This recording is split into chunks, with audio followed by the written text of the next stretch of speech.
Hey, good morning, everybody. Find a seat, please, because it is time to tip off, kick off, throw the first pitch, start the first event, serve the first serve. So, come on in, find a seat, and settle in. It may take a minute to finish this, maybe two. Just depends on how long Sam Ford Hatton takes in her speech. All right, good morning. Forkham, huh? All right. We're thrilled and glad to have you here. The in-club inductions are always a highlight of homecoming and something that everybody who loves Demon Sports looks forward to every year. It's an honor to have each and every one of you here. My name's Doug Ireland. I was lucky to be the sports information director for 30 years. Of course, I retired at the age of 43. It was kind of weird, but what was not weird was having the opportunity to watch all these people compete and to come back and have them come back and be able to celebrate their incredible careers is truly a privilege. And we're going to have fun, and we're going to move as fast as we can, but we're going to take time to bask in the glow of their achievements this morning. I want to introduce also a former Demon athlete who is still an athlete. He's a great competitor on the golf course, on the tennis course, and in the boardroom. He's our new university president. He was a 4-year #1 player for the Demon tennis team, and he still has not lost a match. He was invested yesterday as our 21st president, and he is exactly what the doctor ordered. And as you'll hear in a minute, he believes in athletics. And we're going to get back to where we need to be, where we were when all of y'all competed, because Jimmy Genovese from Opelousas, Louisiana, is our president. President Genovese.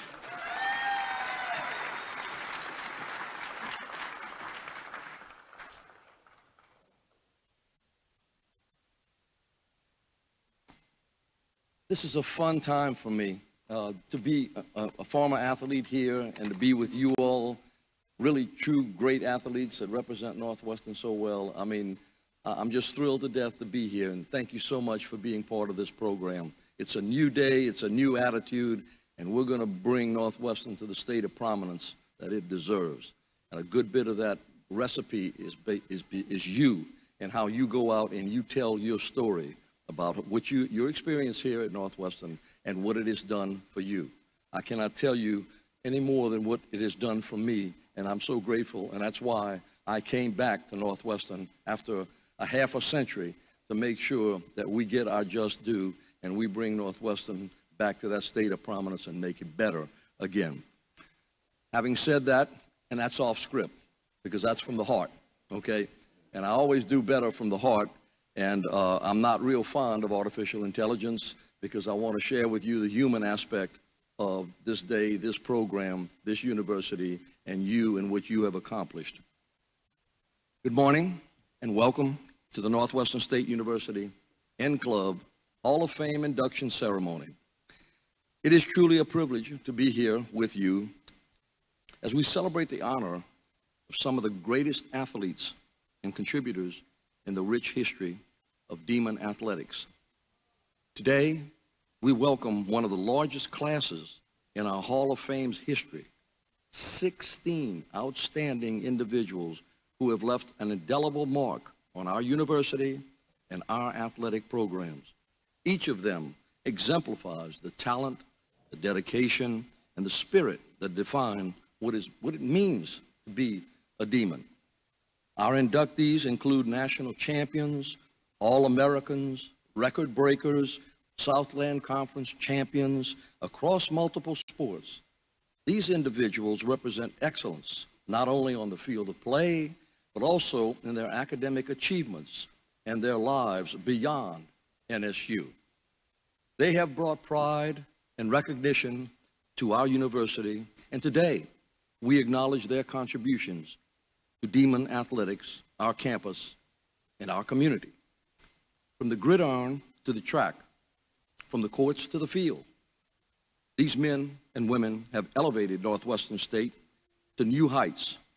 They have written their names into our history, and their accomplishments will continue to inspire future generations of Demons.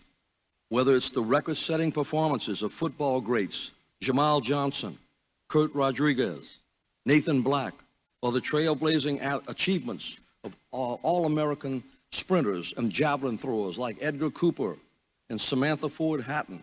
These inductees represent the very best of Demon athletics. I also want to take a moment to recognize the tremendous impact of the individuals being honored today with our Distinguished Service Award, such as Carlos Treadway, who has carried the NSU name far beyond our campus through his leadership and his service. As we induct this remarkable class into the Hall of Fame, we celebrate not only their athletic excellence, but also their character, their leadership, and their contributions to their respective communities. Their legacy will forever be enshrined in the history of Northwestern State University, and we are proud to call them Demons for Life. Thank you all for joining us today, and we celebrate this momentous occasion. Congratulations to our newest Hall of Famers. You have earned your place among the legends of NSU, and we are honored to share this special day with you. Farkum Demons, Farkum.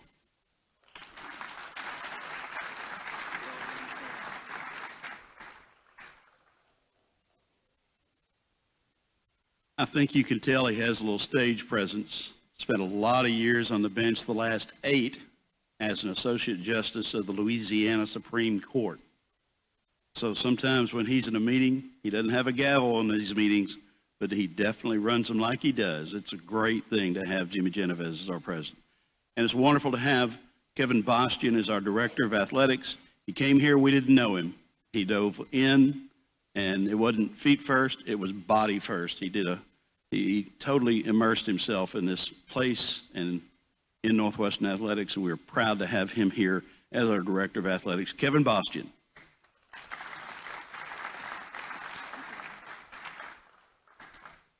Good morning, everybody. How's everybody doing this morning?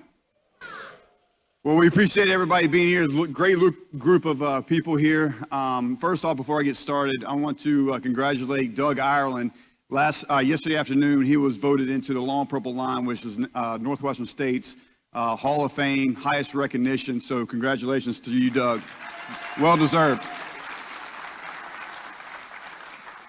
And as the president said, he doesn't necessarily like the AI in terms of the speech. He wants to come from the heart, but the AI was very good because you took like half of my speech. So I'm going to make this quick, make this brief, just to delve into a little bit more of the accolades from this group. So when I got here, I'm big on 3 things. My motto, I guess, is rings, diplomas, and leaders. I want every student athlete that comes through our doors to get a ring in the sport that they play, get their diploma in the field of their choice, and then develop them as leaders. So when they get in the community outside of Northwestern State, that they lead and prosper and have a good career. Well, this class recognizes that all 15 members of this class graduate from Northwestern State. In terms of rings, diplomas, and in terms of rings. 3 All-Americans, 26 All-Southland Conference honors, 4 members of the all-time NSU Centennial teams, 2 individual Southland Conference champions, and all 15 inductees were part of a team championship or an individual conference championship in their careers. That says a lot about what we're doing here at Northwestern State and what these careers of these student athletes had. And congratulations to you all. Let's give everybody a round of applause. I'm extremely excited to be the athletic director here. We have a lot of momentum moving forward. As you will see, as you get to the football stadium this afternoon, we have a lot of construction going on. We're in the process of building a $13 million David and Sherry Morgan Health Performance Center, which is going to be our new weight room and nutrition center. That is scheduled to open up December 25, so just over a year from now. We also were able to receive David and Sherry Morgan donated $1.5 million to help go towards that project.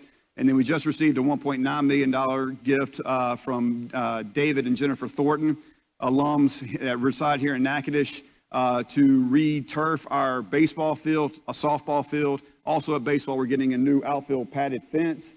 And at softball, we got lights. So we're excited about the momentum that we got moving forward, and we're going to get this thing right, and it's going to be a heck of a ride over the next several years. So thank you again. Congratulations to all the inductees, and enjoy the day.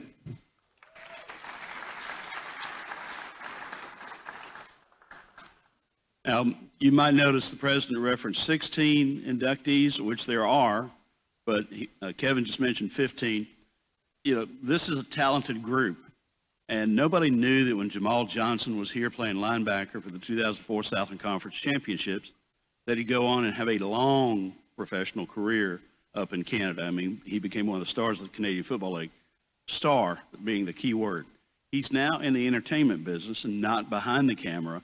He is an actor, and right now he's in a movie where he is in one of the primary roles, and so he's involved in that production. He can't be here today, which is unfortunate because we are doing this on a stage. We really were. Before we get started with the program, a couple of things we need to do. One, this is being live streamed. Now, this is how the role of Sports Information Director has evolved since I left. Jason Pugh was my assistant, and he followed me, and he has taken this to new levels, and he's doing such a great job, he gets to sit on stage. So, Jason, the stream is on nsudemons.com. Very good. Okay, once in a while I am correct still. Oh, you can grab the mic in case there's anything that you need to jump in and interrupt me on. Correct me. I did that plenty during meetings. Okay, good, good. Jason's going to be doing the interviews of the inductees, and so we'll have a lot of fun with that. The reason we're able to live stream it is a guy who has worked behind the scenes at Northwestern in general and with great passion for Northwestern athletics. His father played baseball here and helped us out on the stat crew for years and years and years. The baseball and basketball and football folks will probably know Pops Antilli, who we lost 2 or 3 years ago.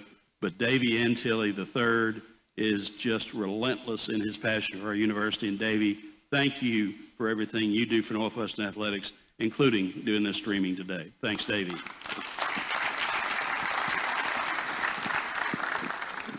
We do want to take a moment before we get going to acknowledge the passing of people who are in-club Hall of Famers, who are treasured teammates and coaches, and there are many names I could call. I'd leave some out, but 2 that I want to mention who touched athletes across every sport and across generations. Just recently, we've lost Tynes Hildebrand and Ed Evans. So I'd ask you to take a moment of silence for Tynes, for Ed, and for all of our teammates, coaches, and colleagues who we've lost in the last year.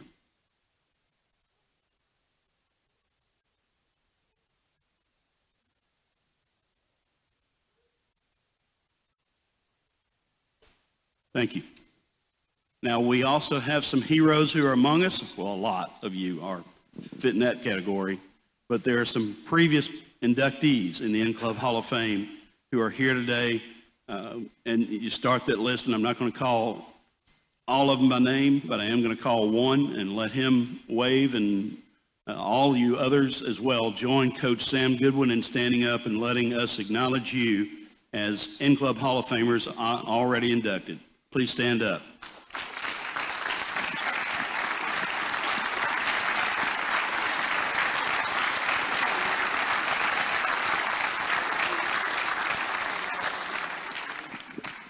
Makes it special when these folks come back. Thank you very much. As Kevin referenced yesterday, I was one of the people in the Long Purple Line inductions. This jacket is something I debuted yesterday.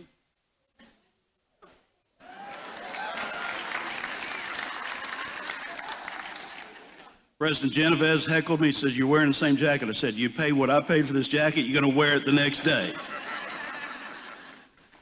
But hey, I can't think, I bought it with the In-Club in mind, not necessarily that other event, but I thought of something that I should have said and how I should have wrapped up my speech yesterday, but I think it sums up today really well.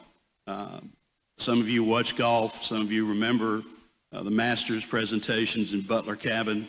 Some of you may remember Bubba Watson the first time he won the Masters. The last question Jim Nance asked him in Butler Cabin was, Bubba, can you sum this up? How do you handle this? And Bubba said, I never got this far in my dreams. That's a pretty good statement. And that sums up what we're doing here this morning. I don't think any of these people thought when they were competing they'd be here today. But they've earned it, and we're going to celebrate it.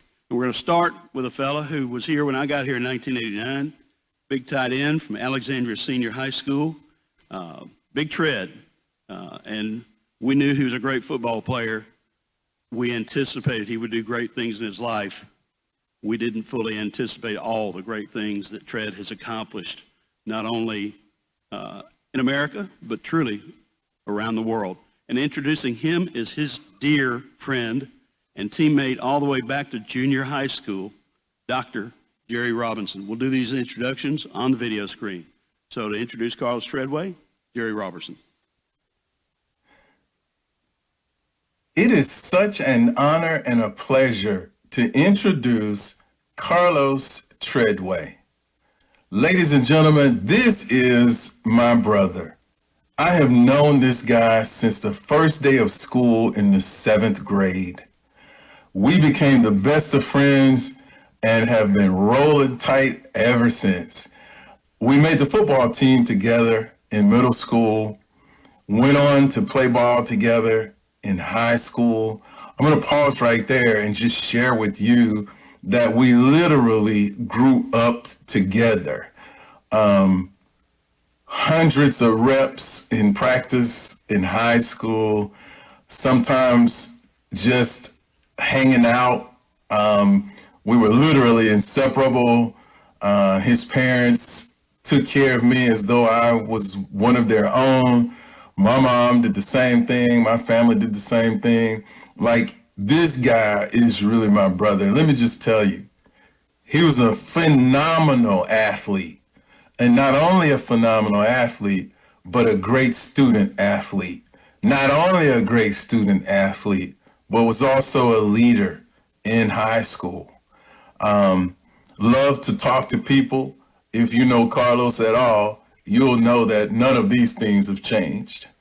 When we finished high school, we came to Northwestern, had an amazing experience here as a Demon football player. Again, Treadway quickly became a phenomenal athlete at this next level of sports. Had a great college career. I was honored to be able to watch him evolve as a student athlete, honored to be able to play alongside him, honored to be able to see him transition from being a great student athlete, a great leader on our football team, a great citizen in the community here at Northwestern. I got to see this guy evolve and move on to the next chapter of his life after leaving Northwestern. I got to see him become just a productive citizen. I got to see him fall in love with his wife, Kim, and them having their son, Austin. I can tell you, there's nobody more deserving of this honor than Carlos. I know some of my teammates, our teammates are here today. I know that some of them can speak to all of what I'm saying to you. It's a special thing when you play ball together. But it's even more special when you form bonds that last the duration of a lifetime. Carlos Treadway is one of those people that when he meets you, he never meets a stranger. And so collectively, not only me, but all of our teammates, Carlos, we want to just say we're proud of you and we congratulate you. Ladies and gentlemen, Mr. Carlos Treadway. A 2022 inductee in the Long Purple Line, the Alumni Hall of Distinction, one of the 13 permanent team captains on the All-Century team and All-Southland Conference tight end from Alexandria, Carlos Treadway.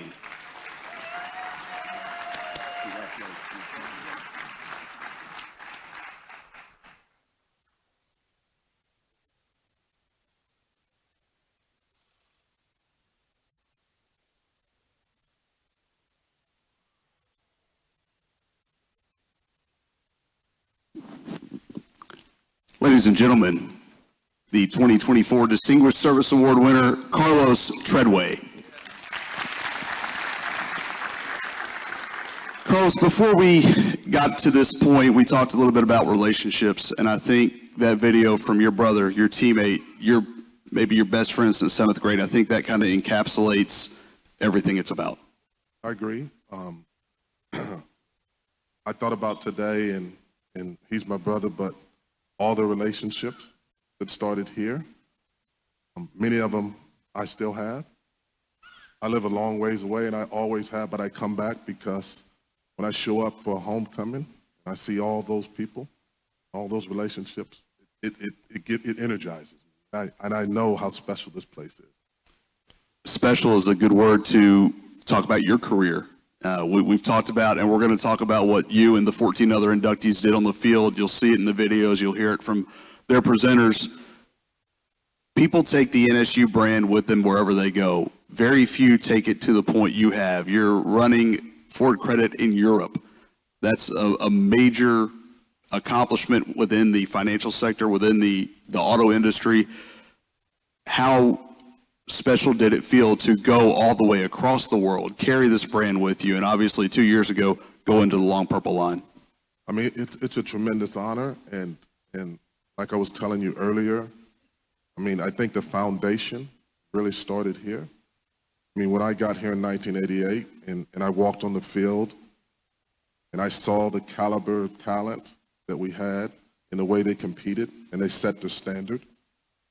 And I mean, that's many ways the way I've operated. I mean, I started as an entry-level employee and worked my way up. Nobody handed it to me. I wasn't recruited.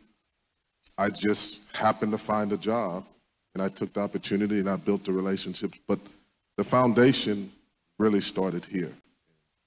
I mean, Coach Goodwin, I haven't seen him in 20-something years, but what we did here and the caliber of people, and many of them have gone on to do great things, but it really, that foundation started here. Iron sharpens iron. Iron sharpens iron.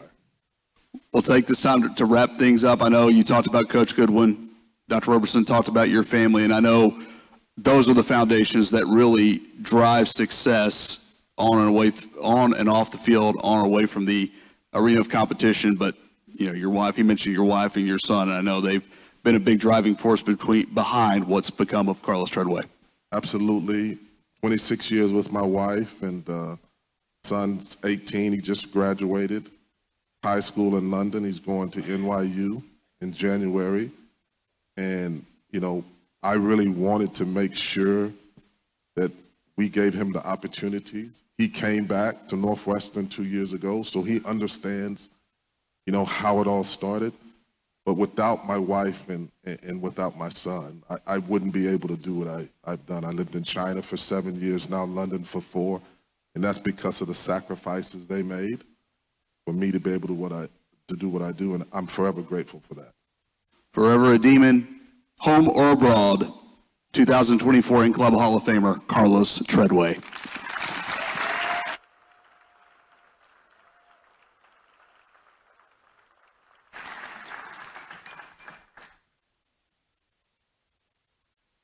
I want y'all to have this mental image. Carlos Treadway in China.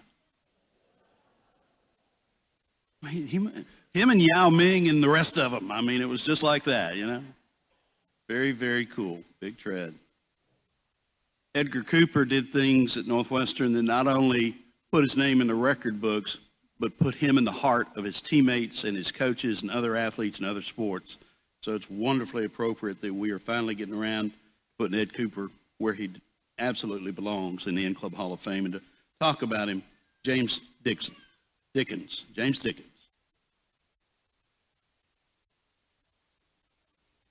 Hello, my Demon family, friends, and visitors. We're here today to celebrate the amazing accomplishments of a man whose name will forever be etched in the archives of Northwestern State University's N-Club Hall of Fame. My college friend, who I first met in the fall of 1984, we both entered Northwestern, the halls of Northwestern, Natchitoches, Louisiana. We were both green as goose poo, square as a brick. And my fraternity brother, shout out to Omega Psi Phi Fraternity Incorporated, Edgar Keith Cooper. Cooper, as he's affectionately known, is a true embodiment of the demon spirit. On behalf of his family, grandmother Theory Maxey, who reared the Emerson Flash, as he was called in the small town of Emerson, Arkansas, Cooper went to visit his grandparents one summer at 2 years of age from Las Vegas, Nevada, and never returned. His mother, Annette Cooper, his sister Cassandra Cooper, Witherspoon, his sister Pam Cooper Pitts, who preceded him in death, his sister Monica Cooper, and his brother Lloyd Cooper, to his family, to his children, son Dakota McMillan, son Jonathan Cooper, daughter Haley, and Hunter Cooper, better known as the twins. Cooper was a four-time conference sprinter who ran on the third legs of the Demons famed 4x100 relay team, earning All-American honors in 1987. Cooper was quoted as saying, and this is a direct quote, "I ran with the intention of straightening out that dadgum curve." He also helped the Demons capture the 1985 Gold Star Conference championship and the 1987 Southland Conference team championship in track as well. A two-time team captain, Cooper was not only a standout athlete, but also an exceptional student. He was a Dean List student and a member of the National Honor Society, demonstrating his commitment to academic excellence, which is one of our fraternity's cardinal principles. He lived up to it. I've tried. Cooper's contributions to NSU's athletic program have been immeasurable as far as I'm concerned. Beyond his time at NSU, Coop has continued to make a positive impact on the community in which he has served for over 30 years as an educator. As a coach and a principal, he has dedicated his life to nurturing young athletes and fostering a love of learning. His mentorship has undoubtedly shaped the lives of countless individuals. And if my memory serves me correct, Coop has his master's plus 30, and he's on his way to that PhD. So hopefully we can push him across the line and we can say, Dr. Cooper. On behalf of everyone that can hear my voice, I extend my heartfelt congratulations to my friend, my fraternity brother. You are truly deserving of this honor. Please join me in welcoming to the NSU's In Club Hall of Fame, my brother, Edgar Keith Cooper.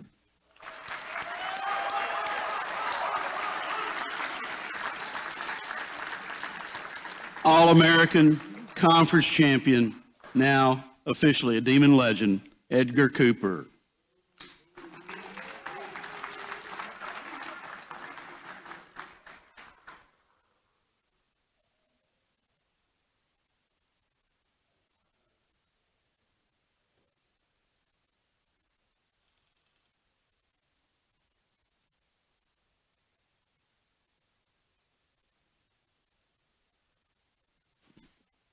This mic hot? Okay. It's hot.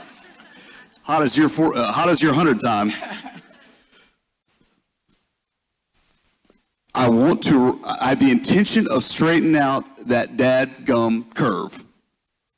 Absolutely. How did you balance those kind of emotions when you ran with your ability to do so and maintain your calm on the track? Well, I always enjoyed running, and I just took the opportunity to, try to have fun while I was doing it. So there was really no intention; it's just a lot of fun behind it. Absolutely. Well, you talked about it, and your presenter, James Dickens, said, he mentioned your fraternity. You can see, you may not be able to see it on camera, you may not be able to see it from where you are, but there's a lapel pin there for Omega Psi Phi. How important was that to your college experience? I mean, we're here celebrating your athletic achievements, but part of college is getting a well-rounded education on and away from an athletic facility. Well, it helped me mold. It helped mold me as a young man. Gave me an opportunity to meet, other people, go other places, and, to grow up with people that, lifelong friends that I have for the rest of my life. You and I talked before. We talked about Emerson being very small. You graduated with a graduating class of 21. That's not the year 2021. That's 21 people. Correct. I knew everybody in my class. And a lot of people, well, 21 people, I'd hope you would. But, we think of Natchitoches as a bit of a small town, but for a kid from a graduating class of 21, a Class B school in Arkansas, this may have felt like a metroplex to you. Yeah, it was a large place considering coming from a town of 443 when I left. But yeah, it was a small community, small town, but they took care of us, and they was excited about me having an opportunity to leave Emerson and come to a university with using my athletic ability. Sprinters run fast. I mean, that's the nature of the game you play, the competition you compete in. But it's been almost 40 years since you left here, and it may have been a long time coming to get to this seat, to get to this honor. Do you feel maybe now that you've moved on at this point, like you talked about, you're soon to be Dr. Cooper, a little bit more time to reflect on what this means? Yeah, when I started, I was just basically, enjoying athletics. And then when it, once the, normally say when the ball stops bouncing, when I start walking a little slower and running a little slower, I decided, I really needed something to fall back on, but I still wanted to be a part of athletics. And I wanted to try to mold young people that, under my tutelage that could, there was an opportunity, you can't have it. You're not a product of your environment, and you can do whatever you decide. Was there anyone, we talked about the impact of coaches. You as an educator, I come from a family, my mom was a teacher. Was there anyone, whether it was here or when you were growing up in Emerson, that maybe pointed you, whether it was an educator, a professor, a counselor, someone that pointed you in that direction? Well, my mom is an educator. She's a retired teacher. But my English teacher, Miss Ann Polk, is the person that kind of motivated me to, think about things outside of Emerson. One thing about me in high school, if you wanted to have a good time, be in class with Edgar. And so she took that opportunity and started putting me in different plays and gave me an opportunity to do some of that clowning in organized fashion, which caused me to start really enjoying education a lot more. Well, I'll tell you what, Miss Polk will be proud. The comic chops are still there, and we couldn't be happier to induct the Emerson Flash, Edgar Cooper, into the In Club Hall of Fame.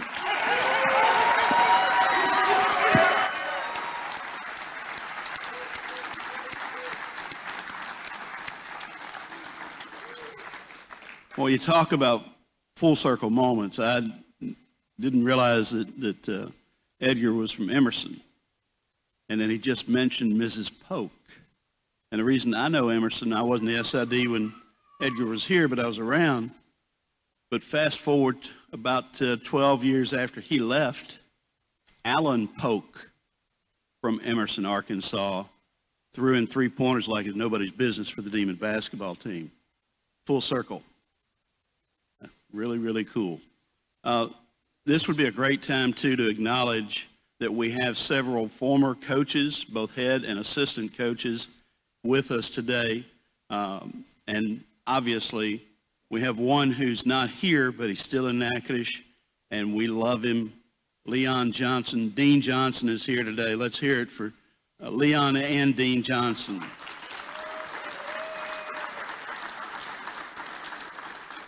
And then would all the other former head coaches or assistant coaches or trainers, staff members who were part of this athletic program, please stand up and let us show you a little bit of love as well.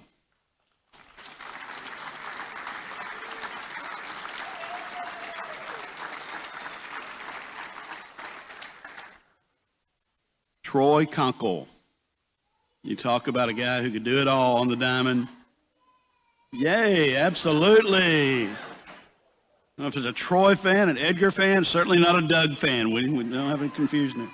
Maybe. There's hope for me. I don't know. But you talk about a smooth fielding infielder. That was Troy. And you talk about another smooth fielding infielder. That was Daniel Tomlin. DT here on the screen to introduce his teammate, Troy Conkle. Good morning. My name is Daniel Tomlin, and I'm here to introduce Troy Conkle into the In Club Hall of Fame at Northwestern State University. I'd also like to congratulate all the other inductees in this year's class and give a special shout out to Matt Donner and Carlos Treadway. Congratulations, guys. Troy, What a feeling this must be to be recognized as one of the best baseball players in program history. What an honor. Troy and I played together in the early 90s for the Demons, and those numbers that he put up earned him first team all-conference 2 years in a row, in 92 and 93. The only 2 years he played for us. Consistency. Now, it just wasn't only his baseball skill set that made him one of the best. Coach Wells and his staff never had to worry about Troy showing up to the diamond with confidence and a high energy level. I hope you guys get a chance to interact with Troy today, because you're going to see those same characteristics we loved about him in the early 90s as teammates. You're going to see that whatever task he has that day, he's going to have the belief and confidence, and he's going to vibrate at a high frequency at whatever he has to do. Congratulations, Troy, on this accomplishment. To Jennifer and his 3 kids, Caroline, William, and Matthew, what a great day for the whole family. Congratulations. Now it's my pleasure to introduce to you now my friend, Troy Conkle.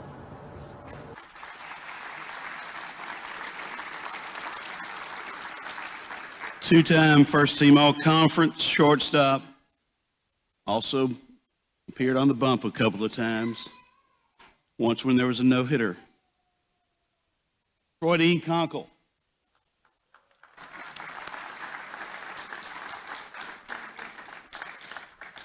And a member of a conference championship team.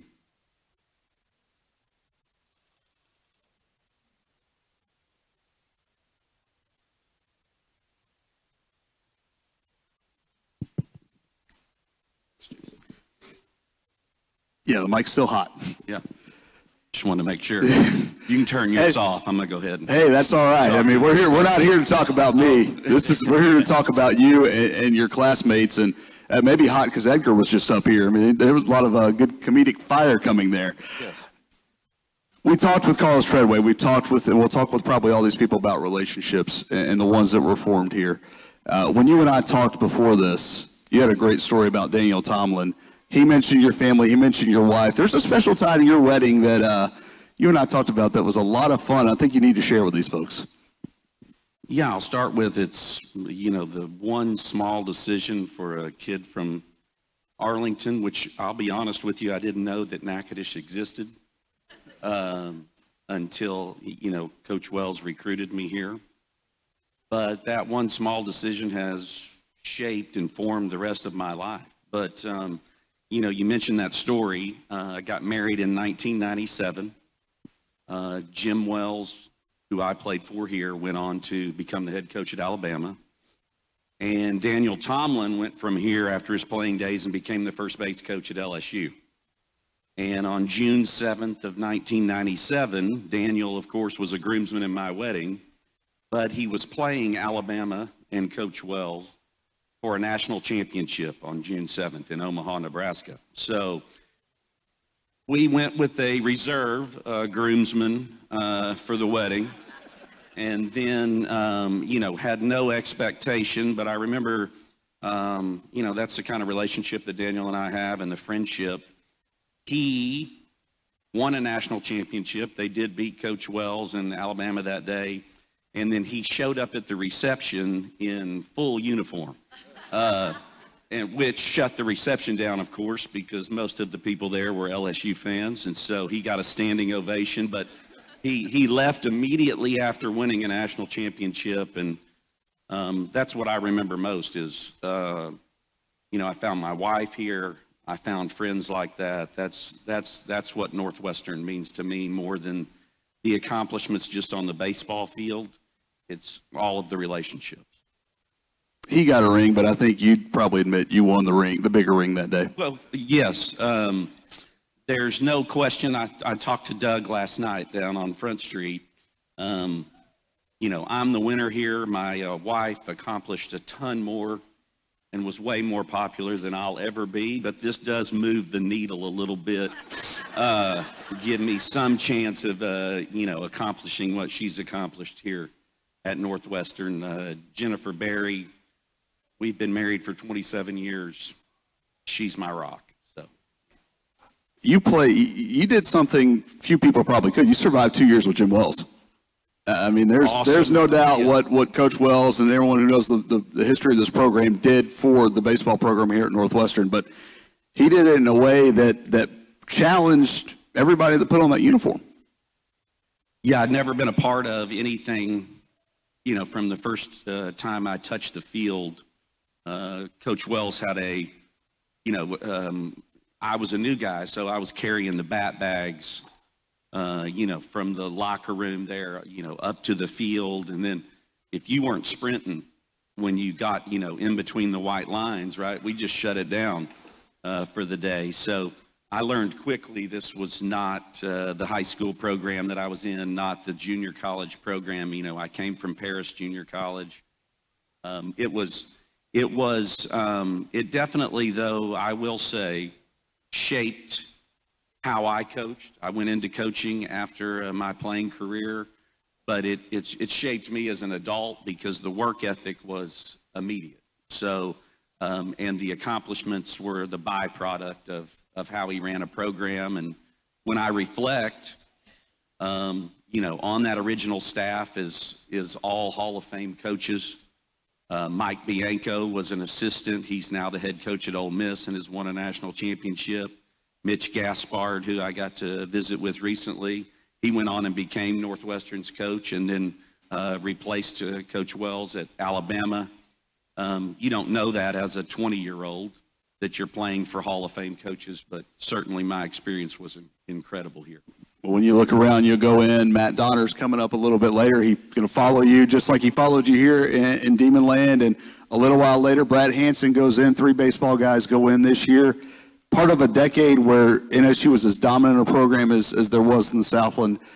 And you got to see that when you went to UTA from a different lens. Yeah, I did. I went on to coach with a good friend at UTA, Clay Gould. Same conference. And yes, we got our tails whipped a little bit at UTA by Northwestern, which I have to say didn't hurt my feelings. Obviously, I had a lot of pride, and I will forever have pride in what we accomplished as a baseball team under Wells. And, now that we're friends, which I guess you get to be with Jim and, all the other coaches once you become an adult, it's great to reflect on the time that I had here was so brief when you look back on it, but it was an incredible time for not only athletics, but the whole Demon family. And like I say, my entire life has been shaped by the short time that I spent here. So. 2-year career, 2-time first team All-Southland. You shared your wedding day with a national champion. Today, you share a special day with 14 other inductees. The newest member of the N-Club Hall of Fame class, Troy Conkle.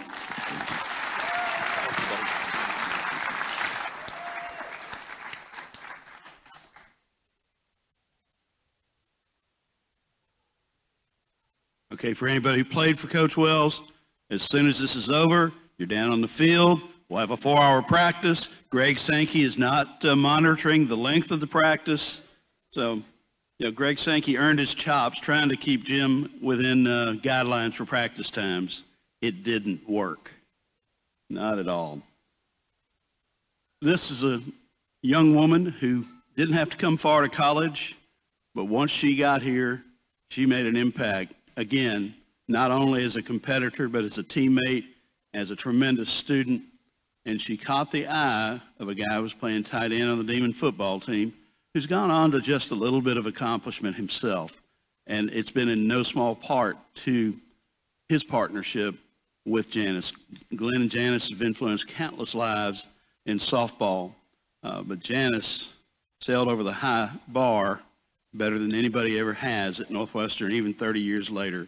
It is wonderful to be able to honor Janice Miller-Moore this morning, and to talk about her is her coach, a guy who y'all all know as our 19th president as a tremendous, impactful person in our university's history and a Long Purple Line inductee yesterday, forever Northwestern, Dr. Chris Maggio. Good morning. It's my pleasure to introduce to you the newest member of Northwestern State University's In-Club Hall of Fame, Janice Miller Moore. And it's an honor to talk about Janice. Janice, today is your day. And I want to kind of introduce people to you and just kind of tell them a little bit about not only the type person that you were then and you are now, but the phenomenal athlete that you were in the late 1980s and early 1990s. Northwestern was very blessed to have you a member of one of its early track and field teams with the women's track and field program. We see the program now, what it's developed into, but you were one of those foundational members. And not only were you just a member, you were certainly an outstanding athlete. Your statistics speak for themselves. Conference champion, all Louisiana, school record holder. But there's a couple things that I want to tell people about. Two traits. First of all, not only were you an outstanding person and an outstanding athlete, but two things I thought set you apart. Number one was your work ethic.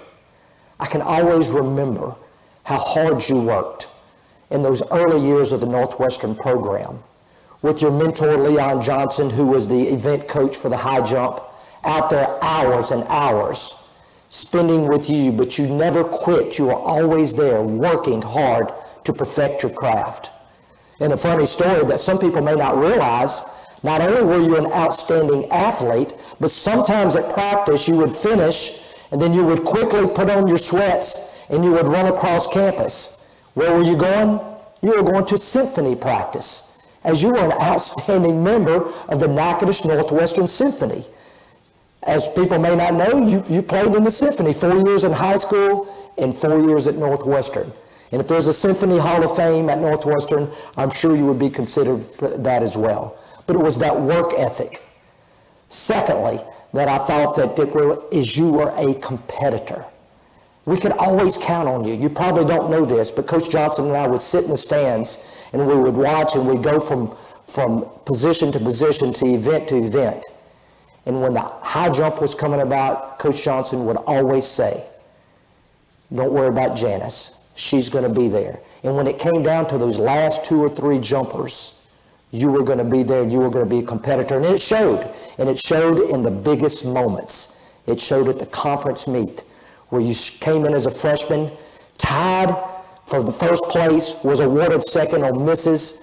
And that showed us because you were going head to head with one of the greatest high jumpers in the conference of all time at that time. Janice, we're so proud of you. I know everybody can see that you are now a wonderful wife, a wonderful mother, supporting your family, your husband, and his teams, and his members, and see how hard you're working in your faith. And you were that same person always great, always worked hard, always a competitor. Today is your day, and today we're so proud to recognize you and applaud you for the great job that you did for Northwestern in our women's track and field program. The first all-conference, all-Louisiana school record holder in the high jump at Northwestern State University. You're one of the people that are the foundations of this program. Janice, this award is so very worthy. You're so very worthy of the accomplishments that you did and your recognition today. We're very proud of you. Congratulations to our newest member of the In-Club Hall of Fame, Janice Miller Moore.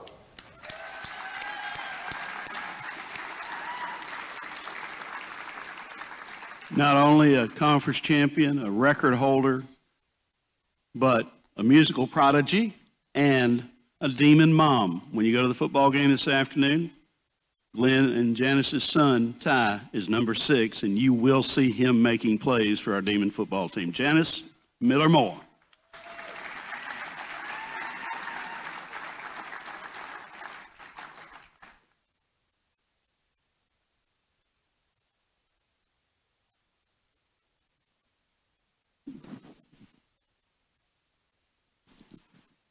Doug, I'm going to have to ask you, I don't think we've had a symphony member in the In-Club Hall of Fame. So yet another first. We heard Dr. Maggio rattle off the first this, the first that. So First dual symphony student athlete that we have here in the... Yeah, I told my family I would just get up here, and I was afraid I was just going to smile and laugh the whole time because this stage is one of the ones we played on, except it was dropped down in the pit at the time because we had the theater group going behind it. Andrew and his staff did a good job raising this back up. We had the investiture in here yesterday, so there was that pit that was down a little bit. But let's go back a couple of months ago, and you got a phone call saying you're going to the In-Club Hall of Fame. You said there's a story you'd like to share for that.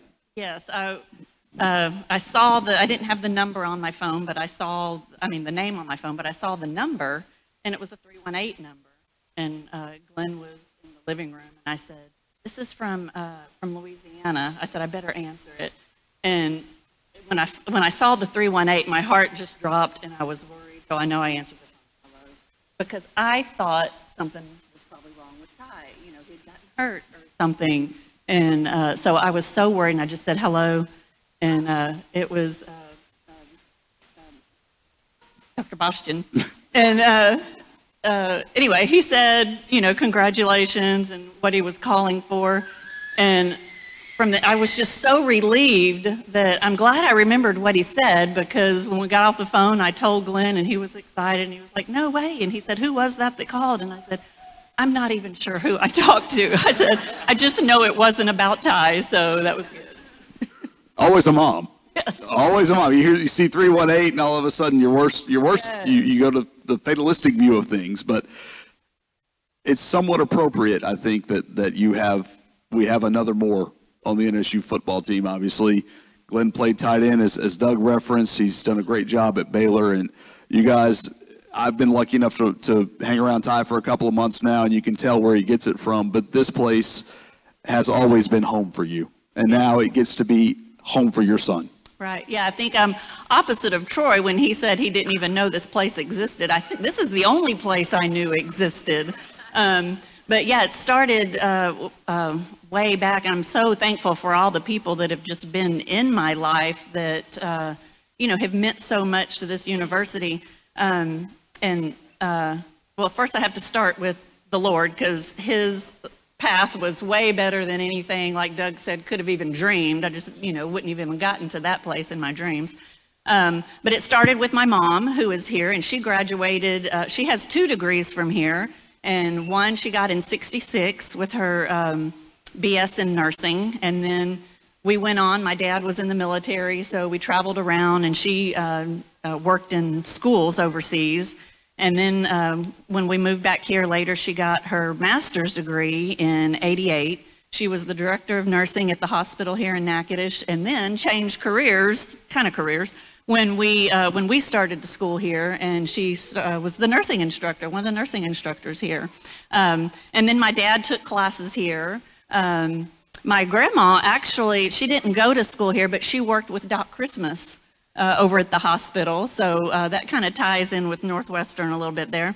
And then somewhere when I was before junior high, I met Aretha Cole, who's now Aretha Cox. And I think everybody at Northwestern knows her. She's been here for 41 years. And I met her when, she was probably in high school herself when I met her.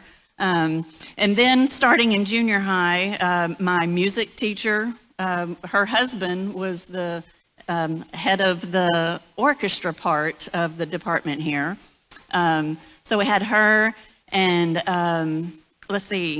Dr. Rose. We had camps here. We came to camps here, of course. This is where we came for orchestra and basketball camp. They were both on the same weekend, so we had to alternate years. And I say we because I have a twin sister, and we did everything together.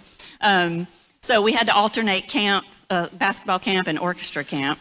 But Dr. Rose was one of my instructors at orchestra camp and when I was in college here. And he's still here.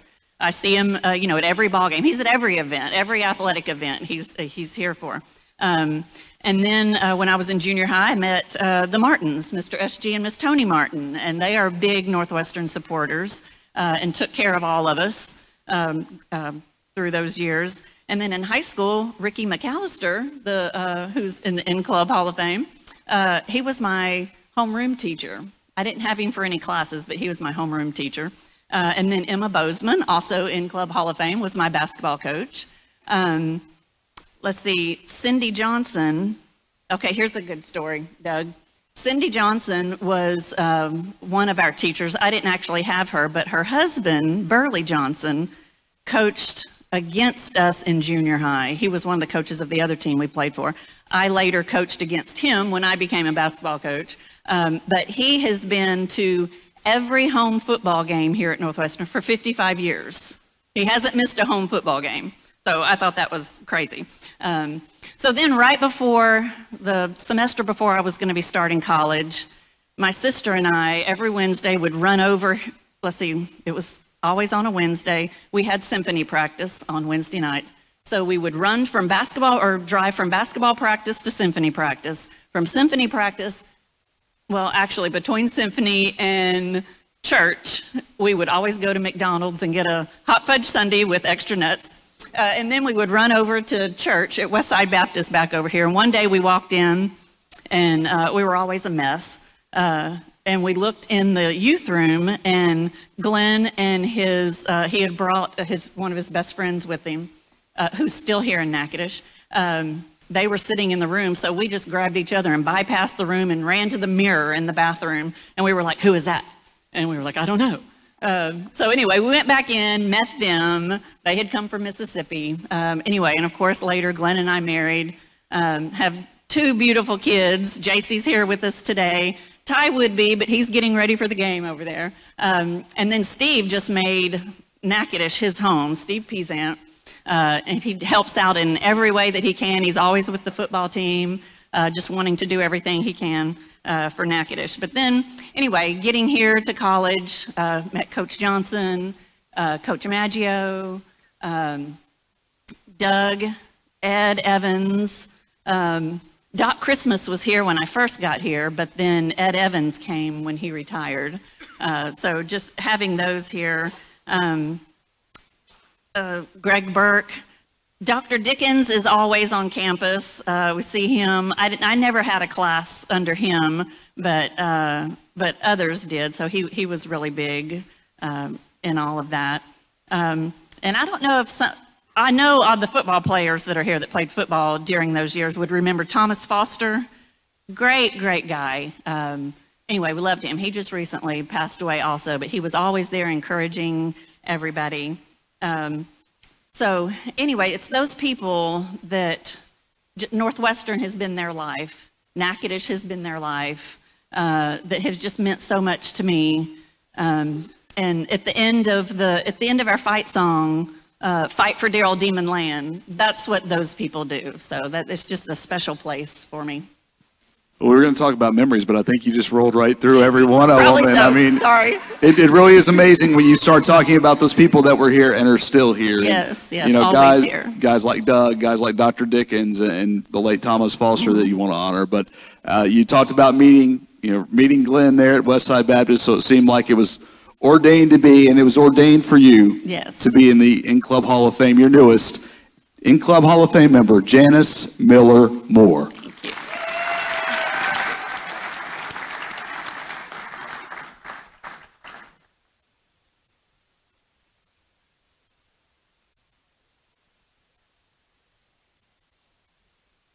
Some people you just know when you meet them, there's something special, and that's one right there. A lot of games were won out on Brown Stroud Field and elsewhere, and these two guys had so much to do with championships and wins and great moments.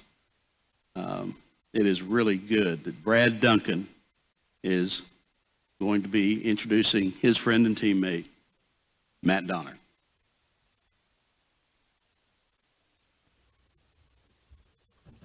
Congratulations, Matt Donner, in being inducted into the Hall of Fame.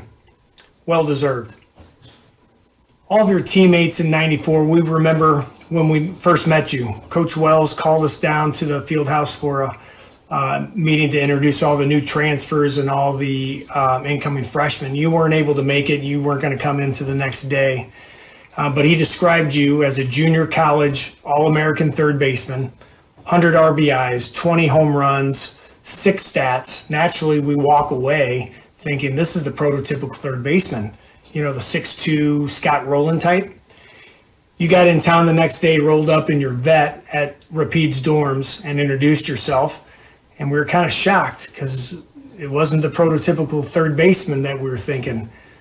You may have been 5'8", but we went down to Brown Stroud for BP. Everybody wanted to show off a little bit, and you definitely stood out and proved to us that, yes, you are an All-American. You put on a show. Matt was an unbelievable athlete and had incredible hand-eye coordination. No matter what he was doing, he was able to do it with ease. He was fluid. Washers, darts, pool, and of course, you could make up a game and he would figure it out. Not only how to play it, but he would figure out how to beat you and everybody else in the place. He won me a couple sodies at the dartboard at Phil, so I want to say thank you for that, Matt. He got his nickname Box from Coach Wells, describing probably the shape of his head. But Box was the epitome of a team player, the hardest out in Southland Conference, in my opinion. He had uncanny hands. His bat control maintained his bat path through the zone longer than most. With 2 strikes, he could battle and spoil pitches off one after another, as if to say to the pitcher, nah, can't drive that one, can't do anything with that one. Then they would make a mistake and throw one inside, and he would hit a line drive off the wall. Every at-bat, he went up there with a plan, whether it was to move a guy over and score in position or looking for a pitch to drive to score the run. It was always team first. What could I do for the team? But no matter what, he was up there hitting the ball hard. Matt, he was the ultimate team player. In the dugout, he was always watching the pitcher for tendencies and pitch counts, talking to players in the dugouts on how to break the pitcher, making them better with their at-bats. Again, the dude could flat out hit, and that's actually from Coach Childers. He was talking to Eric Gilmore on the phone the other day, and that was his quote. Dude can flat out hit, and you could. Again, toughest out in the Southland Conference. 30 Ks and 410 at-bats. That's 7.3% strikeout rate. That's incredible. Matt Donner, number 14, Box. You are a Hall of Famer. All right. I think Brad Duncan is going to set a precedent that's going to be hard to match in presentation there. Great to welcome conference champion, tremendous teammate, competitor, and a man who, if you were another pitcher on another team, you did not want to see. Hall of Famer, Matt Donner. The Box.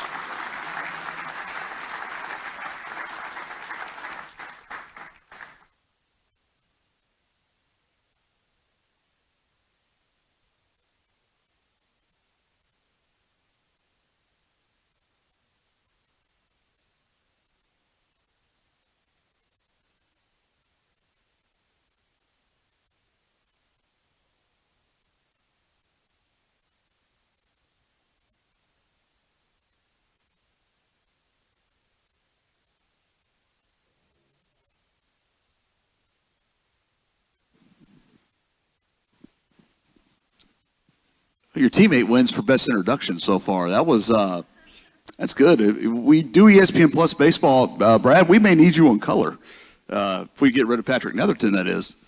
Well, we always thought he should be a commentator. Well, he did good. He sang well in the shower. We'll leave that there. Okay. You came to Northwestern. You heard the credentials. You lived up to those numbers. But you guys continue to run. Again, we talked about it with Troy Conkle, and it's kind of fitting you're following him. A couple later on stage, you followed him in the lineup. You followed him on the infield. A lot of good demon infielders here today. Nothing's getting through that left side. For you guys, though, I mean, to carry on the tradition and to build those relationships simultaneously, what was that like at that time here? Well, I was a kid from Cedar Rapids, Iowa, junior college All-American. Small town in Muscatine.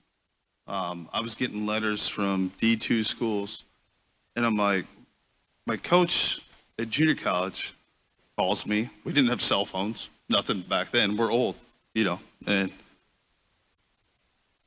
He goes, you're a junior college All-American. He goes, just sit for a while. Something might happen. Because as an Iowa kid, you always wanted to go down south and play D1 baseball. So you could play all year long. Because baseball in the winter in Iowa is not fun. And we just got done getting beat to go to the Junior College World Series. We're having a little party. Season's over. We get a phone call. It's Jim Wells. And, you know, Jim talks. And his Matt Donner's Jim Wells. I'd like to offer you a scholarship at Northwestern State, Louisiana. I said, yes. When do I need to be there? Even before I even know what he offered me. But in relation to your question, it was the greatest 2 years of my life. I got friends here that I never knew. I got this. It wasn't a bet. It was a shove bet. Yes. Thanks, Dunk. And no, we just gelled. We were a family. We worked hard, played hard. I heard him say, like, as soon as I leave, I feel like I could go to practice. Yeah. But the things we did, we had fun and we won. I mean, we worked hard. We did our stuff. Didn't have much time to have fun, if you know what I mean, but baseball was fun for us. And winning, which we did. It was awesome. You won a lot. You also got to bridge a couple of eras, playing for Coach Van Horn afterward. But you guys, you bridged it, but you kept the success going, and like you said, you had a lot of fun doing it. Duncan mentioned something. You were very good at pool. You were good at darts. You were good. Is that just part of being from Iowa, where 6 months out of the year you can't get outside? Yes. I was good at ping pong too. Yeah. Well, there you go. Well, we couldn't do much outside, so yeah. No, we just had a great 2 years of guys. I mean, I was kind of like Duncan said. I wasn't about me. I wanted us to be good. You know, I was a team guy. I didn't care about my stats. I didn't know what my average was, how many doubles I had, how many RBIs. It was just about making the team solid to get the job done, in a sense. But we can't talk to a baseball player from Iowa without mentioning a certain movie. Was Brown Stroud your field of dreams? Yes, it was. We went to the park yesterday. It was all six of us. Gates were open, so we snuck in. And and we took some pictures, and I'm not gonna lie, I teared up. I did. I spent a lot of time there. We spent a lot of time there. And we went back to the house and had fun like we couldn't in the days, and talked about memories. Good, bad. And that's what this is all about, is making memories. You know, they're my second family. They really are. I mean, I came here knowing nobody. The reason I got the name Boxhead, Wells recruited me, didn't even see me play. It was just scouts. So our first meeting, like Duncan brought up, we're going in. Duncan thought I was going to be this 6'8" guy. I was barely taller than him. And we're in the meeting, and we're doing roll call. First time I met Wells. Stand up, Matt Donner. Hi, I'm Matt Donner. Wells goes, well, you look like a third baseman. You're short, stocky, and you got a box head. So that stuck with me for 2 years. Well, I figured you were going to go with box score, giving the numbers you put up. Well, you filled out the box score for 2 years, two-time first-team All-Southland Conference, just like previous inductee Troy Conkle, the man from Cedar Rapids, Iowa, your newest 2024 In-Club Hall of Famer, Matt Donner. Thank you.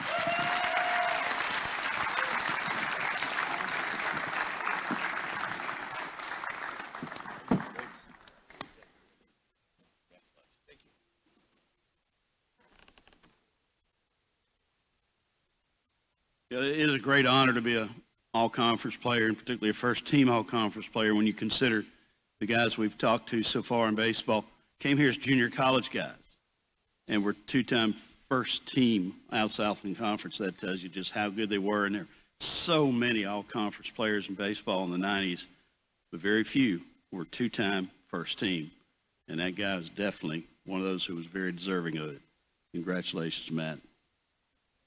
Great competitor for the Demons, and learned under a legendary coach, Leon Johnson, and now himself is a legendary coach among his peers, for his athletes, and in the state of Louisiana this year, Louisiana State Track and Field Coach of the Year, Conference Championship Coach, and the best hairstyle around, Mike Heimerman. He's going to introduce Samantha Ford Hatton. Good morning. Today I'm here to introduce Samantha Hatton, or back in the day we called her Samantha Ford, her maiden name. There's a lot of stories I could tell about Samantha. I know her family's here, so I'm going to keep it very, very short and sweet. But I've been thinking a lot on this since Samantha asked me to be the one that introduced her for this very distinguished honor. And one of the ones I was just kind of thinking about was her recruiting visit here, and kind of how lucky we were to land Samantha. I think she came, her basketball coach brought her on her official visit after a basketball game. I think it was a rainy night. We went and ate dinner. She wasn't feeling well. She didn't even want to really go out with the host. So she went back to the hotel, and then we had the visit the next day, and she was very quiet, didn't say a whole lot. So I was very nervous on the visit. And, you know, she goes home and we stay in contact, and down the road, you know, it came down to two schools, and the two schools when I asked Samantha was Texas A&M and Northwestern State. So I was like, wow, I hope she enjoys College Station, and we'll see you at meets down the road. And so I was like, well, I'm going to still do everything I can to try to make sure Samantha comes to Northwestern State. And I was actually going to watch her at her regional meet down in Alexandria Senior High. I think it was on a Wednesday. And before I left, I don't know why, I went in there into the copy room here at the field house. And, you know, we used to get faxes. You used to fax in your NLIs and scholarship papers. And all of a sudden, it was sitting on the fax machine. I looked, and it was Samantha Ford's NLI and her, you know, grant and aid. And I was like, what the heck? I was just shocked because she didn't even say she was going to choose us. I'm pretty sure that she was going to Texas A&M. So I was being quiet. I was trying to lay low when I went down to watch her at the regional meet. And then when she spotted me, she came up and she was kind of like, so, did you get anything important today? And I was like, yeah, I was pretty amazed. So, you know, I was kind of shocked. And, you know, she had a great meet. I think she won that regional meet. And I'm trying to think if she won or got second at state, because she had a banged up elbow that kind of hampered her a little bit. But I'm pretty sure she won. But she might be able to tell you. My memory's a little foggy. A lot of years and a lot of athletes. But, you know, Samantha had a lot of firsts here. She was Northwestern State's first freshman All-American. She was our first female outdoor qualifier that year. Her freshman year, I can't even remember that year, but, you know, she had a lot of firsts. She was the first NSU athlete to qualify for a USA team with her second place finish at the USA Junior Championship. She got to represent us on the under 20, or they called it junior, Pan Am junior team. And she had a lot of other accomplishments, which you can see on this sheet. But one of the nicknames at the group, when we had a big throws group back then, they called her Sam the Animal Ford, because she was just very tenacious in everything she did. I don't care if we were playing basketball. We played pickup games with basketball for cardio, and she played harder than most of the men, or in the weight room. She attacked everything. And of course, her talents on the javelin runway were very, very good. So it was just a highlight and an honor to have her here. With some injuries and some other things that happened, her career was a little ups and down here, but man, if she's getting inducted into the N-Club Hall of Fame, that means she must have been pretty dang good, what she was. She's still in our top 5 here, all time in the javelin, which if there wouldn't have been a miss mark at Texas Relays, I think she'd been the junior national record holder, and she'd still be our school record holder, because it was probably the furthest throw that she's ever had until she made the Olympic trials finals, which she did later in her career. So she's a very talented athlete, and you know, I can go on and on, but we're supposed to keep this short, so I'm sure there's other people that are a little longer winded than me, but you know, I just want to say I'm proud of you, Sam. You deserve this honor, and it's my distinguished honor to introduce our newest N-Club Hall of Fame member, Samantha Hatton.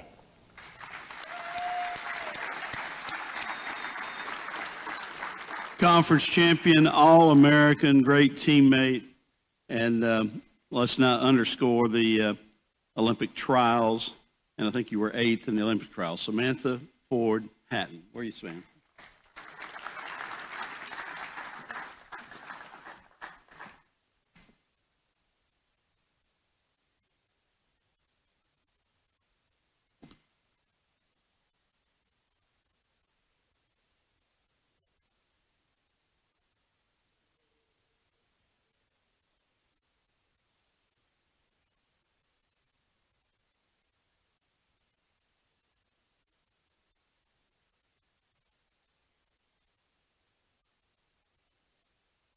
Seat.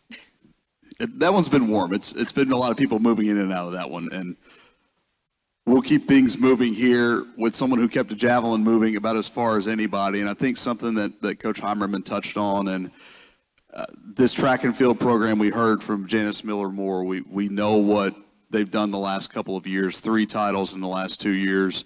Doug mentioned Coach Heimerman's marks. Your performances were such a formative part of the foundation of this program.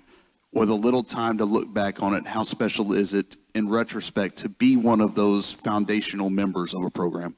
Well, thank you, Coach, for those kind words. That's a different light for him. I know he just loves to do that.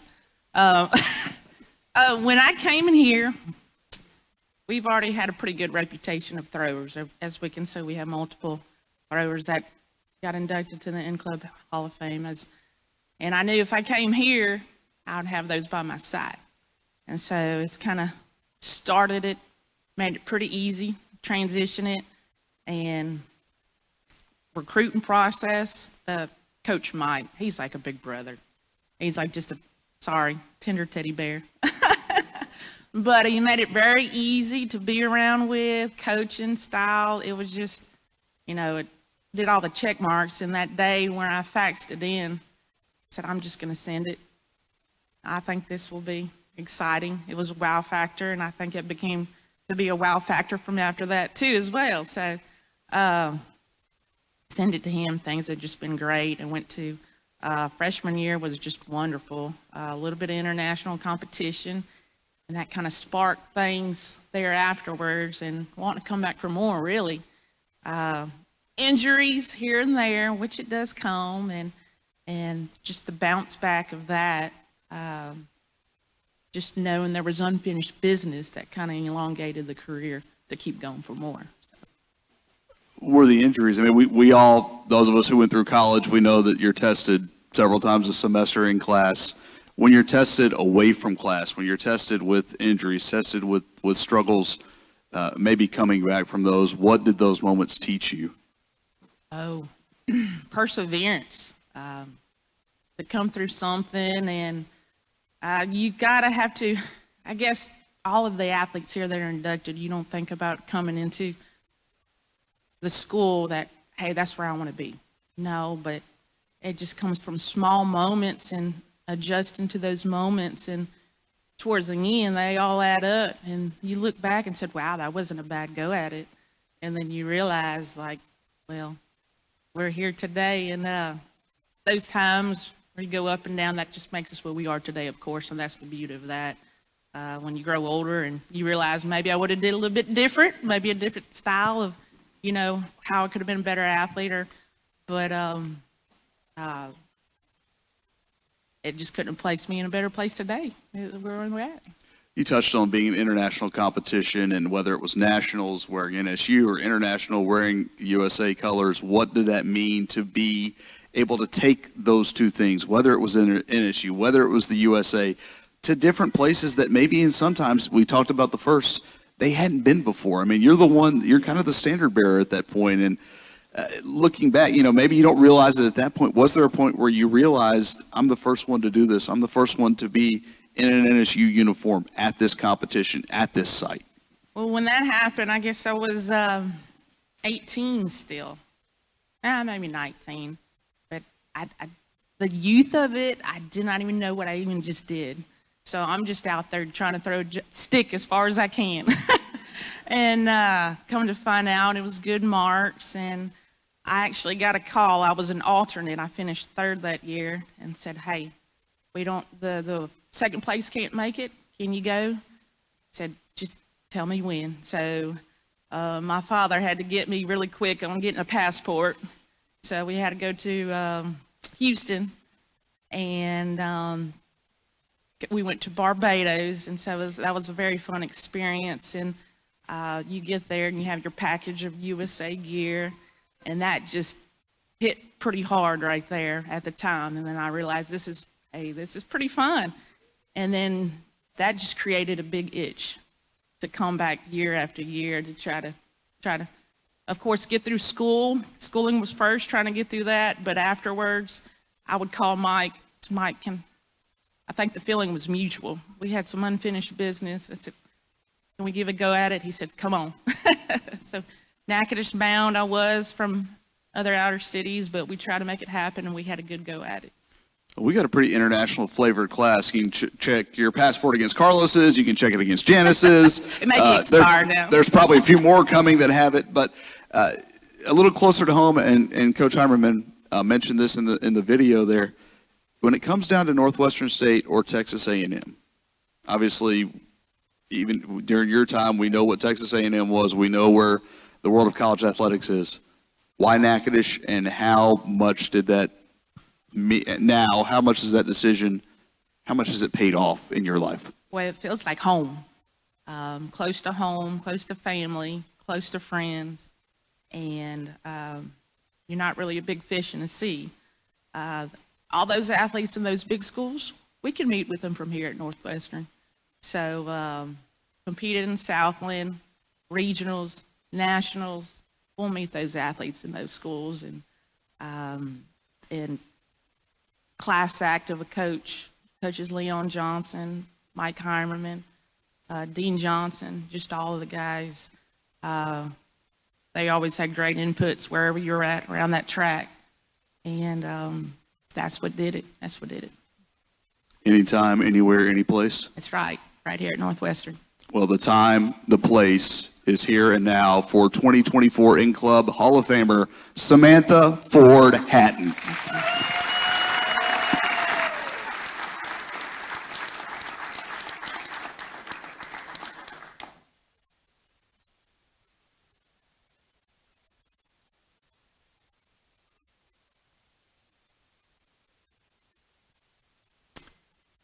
This young man showed up, transferred from the University of Miami, and when I looked at his high school, I said, gosh, that's a pretty good high school. Fort Worth Dunbar. Played for a guy named Robert Hughes, who was just in 2017 inducted in the Naismith Basketball Hall of Fame. So Mike Byers-Dawson came here with a great foundation, and he's left here and done some fabulous things. A fascinating guy, far beyond basketball, but he's a championship player for us and the best player in the Southland Conference when he's here. And to speak about his friend, a guy who I'm sure knows Mike much better than we do. So I'm looking forward to hearing from Antoine Hyman. Hello, Northwestern State University. My name is Antoine Hyman, and I am the Chief Executive Officer of Glory to Glory Sports Agency. But today isn't about me. Today is about my favorite point guard of all time, Mr. Michael Byers-Dawson. I had the distinct pleasure of meeting Michael in 2002 in the south of France in Antibes. He was on a tryout, and the first time I ever saw him play, it was in a pivotal game where he dropped 40 and 10 on over 80% shooting. Now, Mike, as we know, is a very explosive point guard, an amazing communicator, and just an overall wonderful basketball player. That's the reason why you're inducting him into your Hall of Fame. But let me tell you about Mike, the man. What I was able to see, because I'm a firm believer in God, and the Bible says that we are saved by the blood of the Lamb and the word of our testimony. So I was able to watch Mike's testimony when we were making the transition from professional basketball into our actual lives. And I watched Mike decide, as he was figuring it out, to invest into his high school coach. His high school coach is the winningest basketball coach of all times. And Mike created a documentary to honor him. And what I was able to watch is God, as Mike honored this man, God make room for him in his life right now. The businesses that Mike have right now is as a result of investing and honoring this man. So Northwestern State University, it is my distinct pleasure to be able to congratulate you, Mike, and being inducted into the Hall of Fame of such a prestigious university as Northwestern State University. And I thank you for giving me this opportunity to congratulate him. Be blessed. A man whose crossover dribble would stop you in your tracks. And he has made tracks all over the world. At one point I looked up and he's playing basketball in Iran. Mike Byers-Dawson. Congratulations.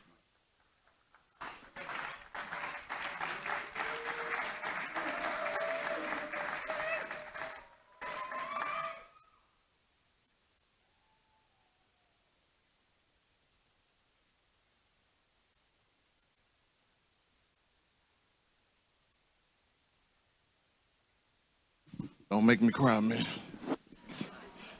We'll start with the laps. Yeah, I was right. There was another guy with a passport coming up, and one that's been stamped just about as much as Carlos's and Janice's.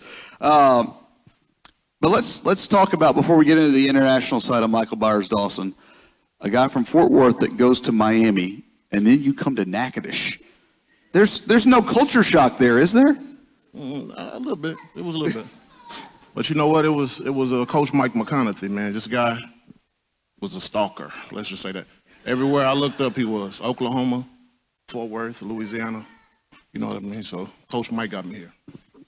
Well, those of us who have ridden with Coach Mike know that he'll go anywhere, anytime, any place. And you'll probably get a good story and an alternate route getting there when you go with Coach Mike. But the success you guys had, and you just touched on it, that team and Coach Mike's system were always about team over self.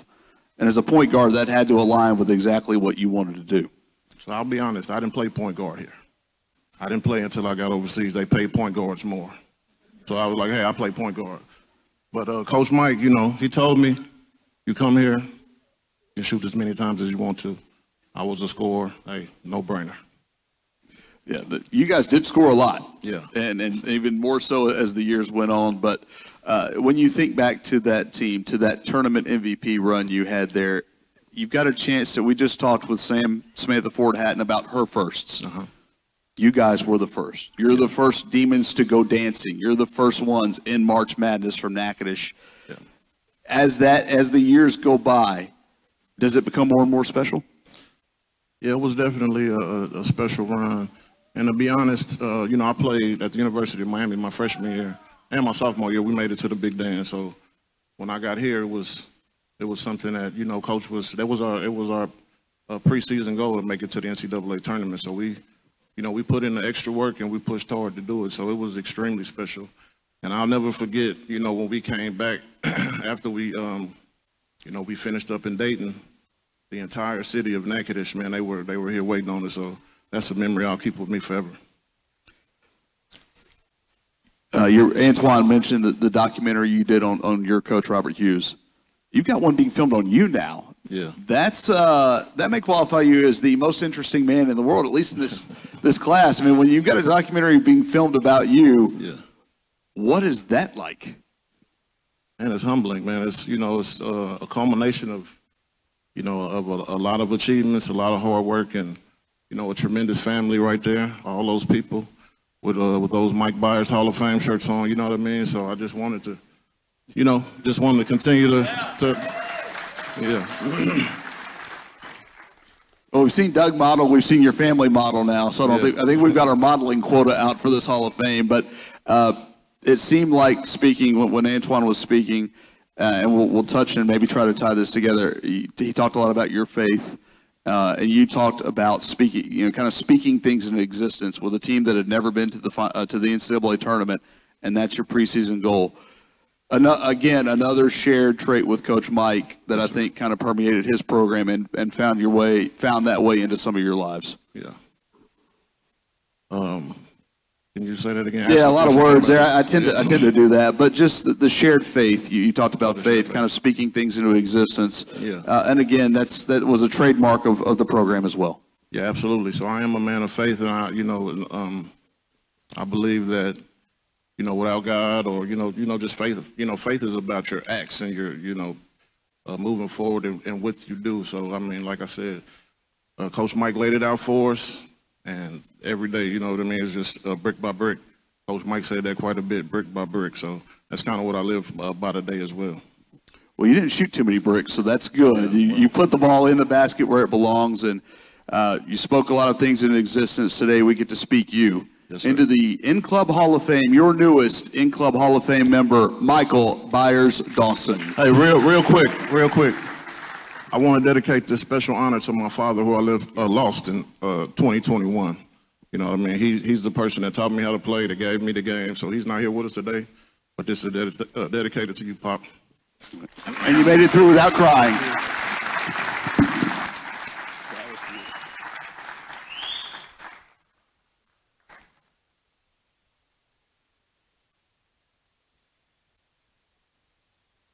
We just used to watch him drive the baseline and mystify guys who were guarding him. It was so much fun to do. Great coach himself, who deserves his own place here in the In-Club Hall of Fame. He would probably rather go in the Fishing Hall of Fame, though. He's an enemy to bass anywhere he goes, but he is very proud of Hillary Marshall Coleman, her coach, Jimmy Mitchell. Congratulations, Hillary, for being inducted to NSU Hall of Fame. What a great honor, and it's well-deserved.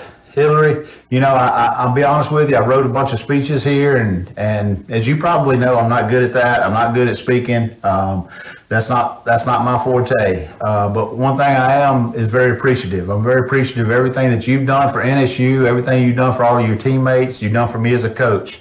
I'll never forget recruiting you and talking to your club coach who I'd recruited some players from before I got to NSU, and he told me that you was a young lady that we needed in our program, and I trusted him, and boy was he right. I mean, you came in, and not only was you a great player, you was a great leader. You was a great example for your teammates. I mean, you worked hard every day, you were competitive, you demanded a lot out of your teammates, but you're able to do that because you gave a lot, and you demanded a lot out of yourself. And I always knew that you had your teammates' trust. You had my trust as your coach. I knew that you were going to give us our very best effort. I know that you came in and immediately as a freshman, you and your freshman class and the ones that was already there, made immediate impact. And you guys, your very first year, y'all won the Southland Conference tournament. You won the Southland Conference regular season. I think that was our best record that we had.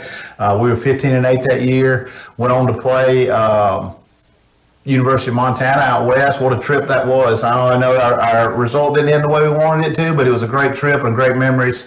2 years later, we were able to win the Southland Conference tournament again, go play Texas A&M, go play the Aggies in a great environment. Once again, didn't end the way we wanted, but it's still a great experience. And, just so many fond memories from those days. I'll be honest with you, a couple of the hardest times of my coaching career is the two nights that you broke your leg.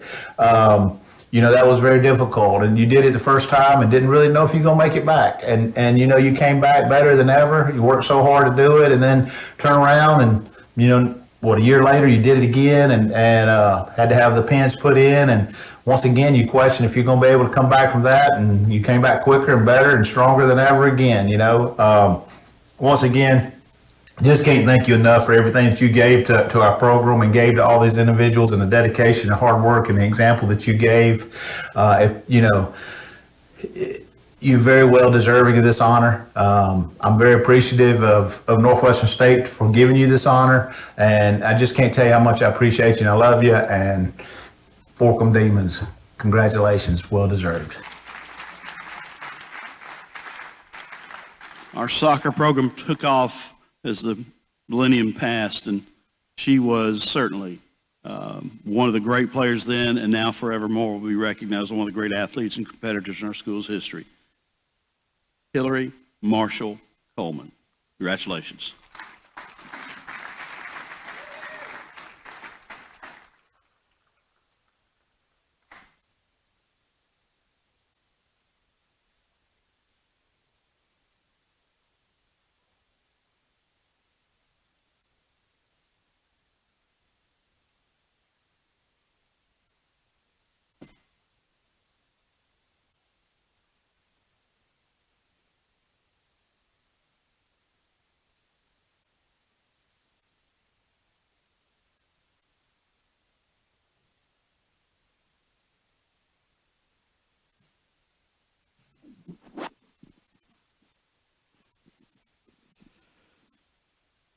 seems like, and with 15 people, there are going to be themes that inevitably you have shared experiences.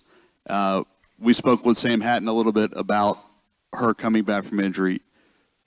2 broken legs for anybody to overcome is something. For a soccer player, it's pretty remarkable to do that and to get back to the level where you were. As you look back on it, what did those moments teach you, and how much did it drive you to get back?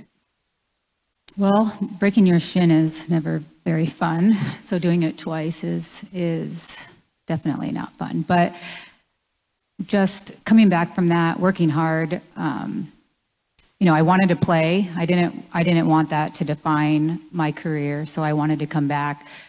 So coming back the first time, I was, very proud of myself, but then doing it again, was a lot difficult. Had surgery, came back again, and as Jimmy probably knows, like, conditioning was never my favorite thing to do. And so getting back like at 0 and having to work your way all the way back was not fun, but I'm glad that I made it back for my last season. Well, let's go back to your first season. A remarkable freshman year. You go to the NCAA tournament. You think, hey, this is easy. This college soccer thing's got to be pretty easy. There's 10 goals, 4 game winners, and an NCAA tournament berth. This is a snap. Yeah, that season was a lot of fun.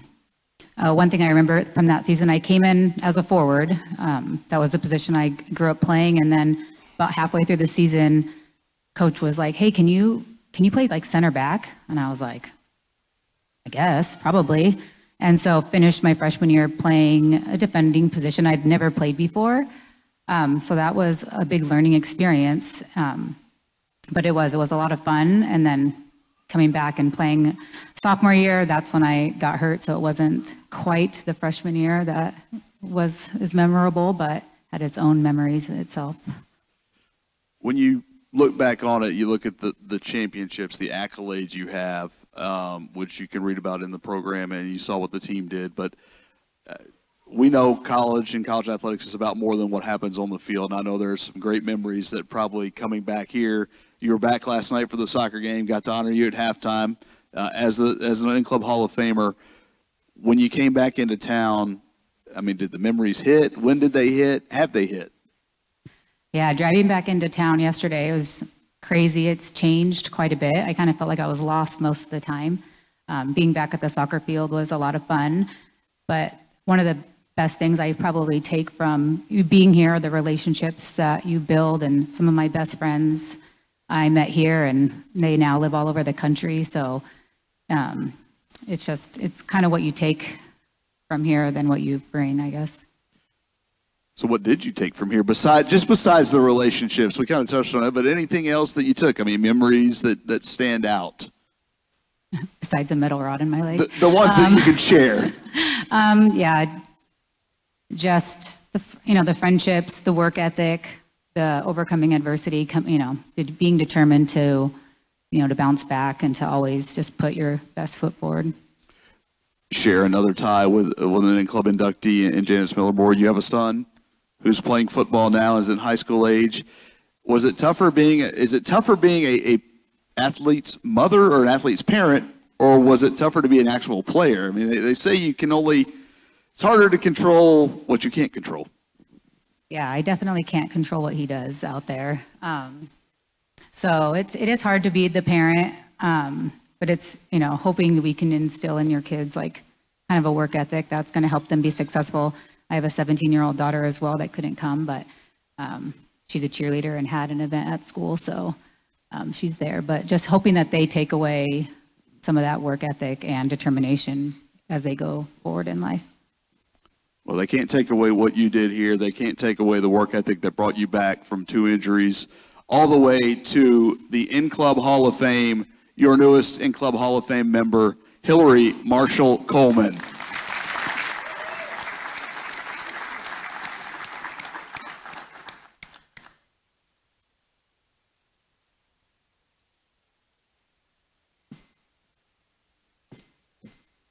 I've always wondered, did Jimmy ever try to take y'all fishing? Okay, all right, went on the boat once. Hard to keep Jimmy off that lake, that's for sure. one great coach, and one of the greatest coaches we're about to hear from, Coach Sam Goodwin, talking about a guy who hit the field as a freshman and made plays all 4 years and in the NFL. Sam Goodwin on Nathan Black. Good morning, Demons. I'm Coach Sam Goodwin, and I have the pleasure of introducing Nathan Black for his induction into the In-Club Hall of Fame. After redshirting his freshman year as a signee out of East Ascension High School, Nathan was a contributing member of the 1998 Southland Conference champion and Division I AA playoff semifinalist. His most impactful catch and moment may have come late in the fourth quarter of the regular season finale at Stephen F. Austin. NSU, after holding a commanding 28-0 halftime lead, when endured a furious SFA second half comeback. With a narrow 28-21 lead in the last couple minutes of the game, NSU needed to convert a third down and long to avoid giving the ball back to a suddenly red-hot SFA offense. The Demons rolled the dice and called a halfback pass, which Black caught and was tackled at the 1 yard line. NSU opened the next play, scored on the next play to secure a conference title and a 2 seed in the playoffs. 2000 was supposed to be Nathan's breakout year, doubling as the Demons' top wide receiver as well as the team's punt return. All of that got sidetracked in that season's opener before a sold-out Turpin Stadium when Nathan went high to snag a pass near the Demons sideline and tore his ACL when he landed. Fast forward to the 2001 season when the Demons earned an at-large bid to the 1AA playoffs on the strength of a win at 1A opponent TCU and a second place Southern Conference finish. NSU drew top seed Montana in the playoffs opener, and after holding a 13-0 halftime lead, fell to the eventual national champions in freezing temperatures and before a packed stadium in Missoula, 31-19. Nathan and LSU transfer Craig Nall wore out the Montana secondary as Nathan caught a school record 13 passes for 222 yards, including a 77-yard catch and run down the sideline on the third play of the game. A few weeks later at the 1AA National Championship game in Chicago, the Montana AD told then NSU AD Greg Burke that the Demons were the best team the Grizz had played that season. It is my distinct honor to welcome and introduce you to the newest member of the In-Club Hall of Fame, Nathan Black.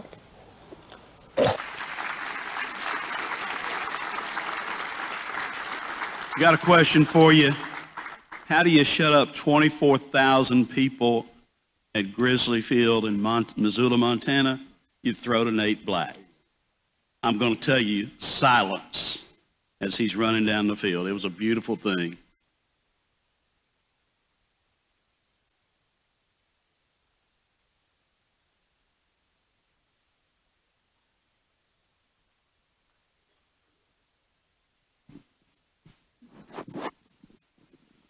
You got my good side over there. Well, I'm glad you've got a good side. I don't. Okay. Oh, you got two good sides. No, I got none. When you and I talked a couple of weeks ago, you mentioned wanting Sam Goodwin to introduce you. And I think it just continues to speak volumes, whether it's you're going in with a couple of teammates in Gene Tennyson and late Kurt Rodriguez that are coming to follow. But what did Sam Goodwin obviously you can kind of see what he meant to you guys and still means to you. I think I had some bad contact information on him. My dad gave me, and I tried calling him a few times, and it wasn't working. Come to find out, I called you guys up, and you guys gave me some new contact information. But it was so close to the event time, I was worried about kind of hitting them last second. I figured I was going to come here and tell you guys that I was going to have anybody speaking for me, and then he calls me last week or whatever, and he's like, "Hey Nate, what's going on?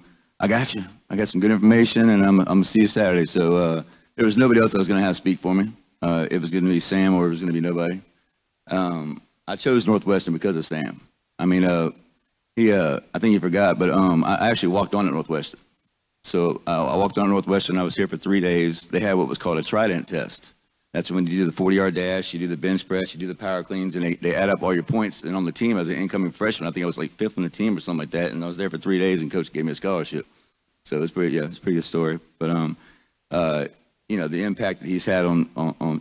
So when you're a player for coach, if you played for coach, when you look at coach, you kind of see this shining aura around him. You just look at him like he's above.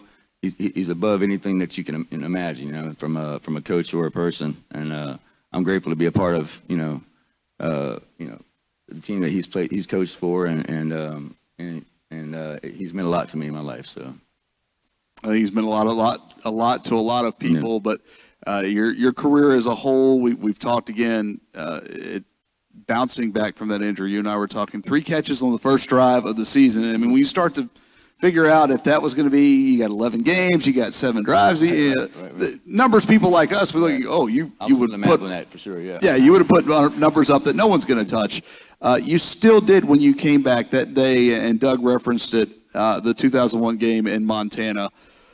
If you haven't been to Montana, it's one of the best FCS, it's one of the best college football environments, period, no matter the level. What's it like to go in and shut up 24,000 people and quiet that building? The way the stadium is built, I think, has a lot to do with how loud it gets. I mean, what you're saying is the 24,000 people. I played in Mizzou. I played in TCU. I played against some of these big schools, and that was the loudest stadium I'd ever played in because of the way the stadium's built. They're on top of the field almost, and it's 10 degrees, and you're playing against the #1 team in the nation, and by the time you're a senior, you don't think about it. I don't even think I was nervous. You think about, well, this is my last shot to do something, maybe my last shot. So you go out there fearless, and to have that catch and run down the sideline.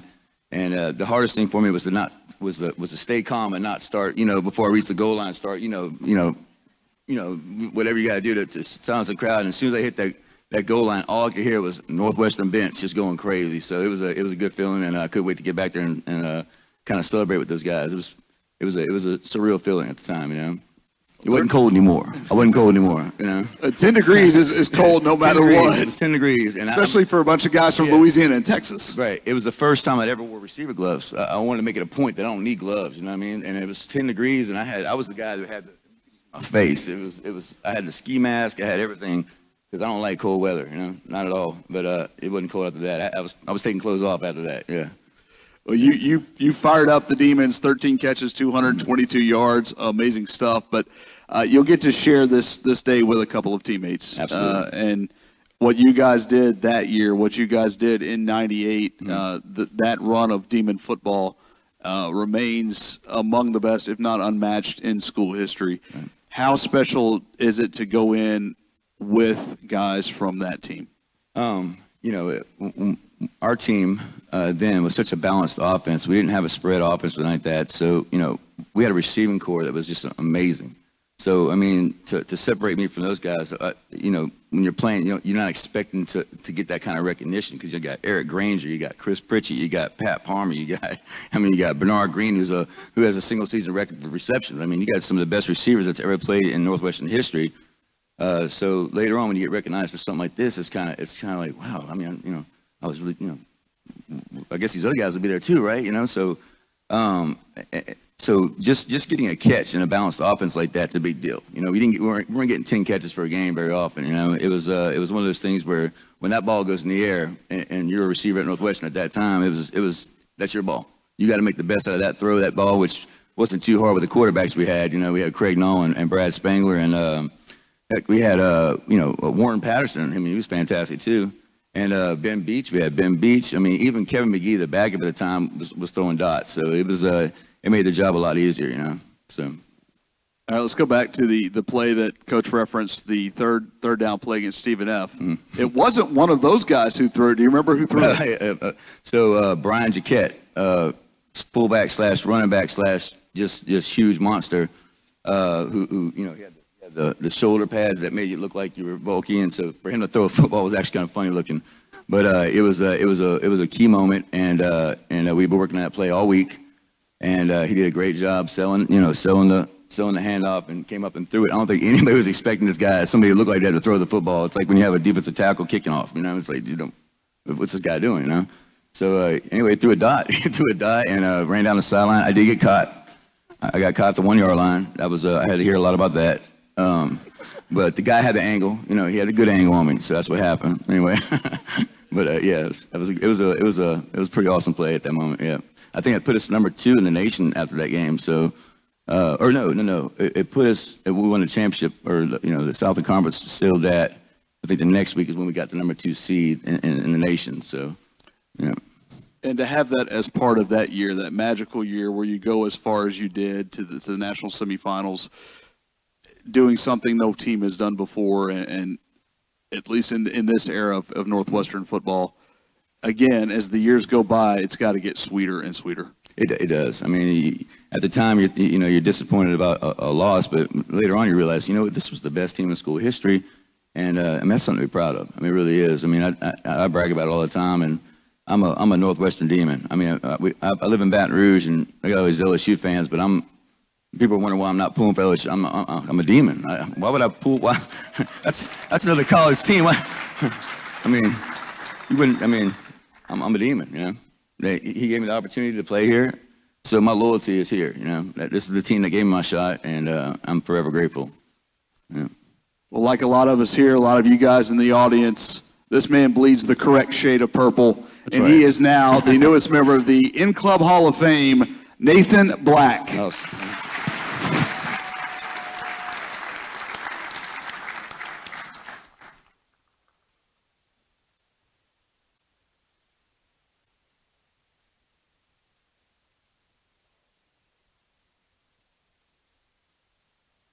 I just want him to jump one time and catch one more ball because he was as acrobatic as they come. And here's a thought. So when he gets hurt, his backup comes into the game. A guy named Terrence McGee, who became an all-pro returner. That's how good Nathan was. Terrence was his backup. He's pretty good. Talk about pretty good. Not a lot of people can do the transition from star player to championship coach. But as soon as she finished playing, Patrick Dubois knew he wanted Olga to be a coach because of the kind of competitor, the kind of strategic thinker, the kind of leader that she was. And she got it done on the court. She got it done in the classroom. And she's getting it done in life, continuing a great coaching career with the love of her life, Steve. We are very proud to have Olga here today and very thrilled to have one of the great coaches in any sport in the history of the Southland Conference, our Patrick Dubois, to talk about one of his gems, Olga Bajanova Moore.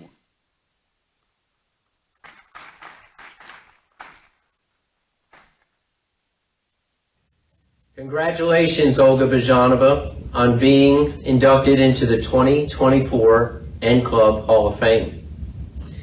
I'll let Olga's statistics speak for themselves, but Olga did play #1 singles and #1 doubles at Northwestern State University all 4 years she was here.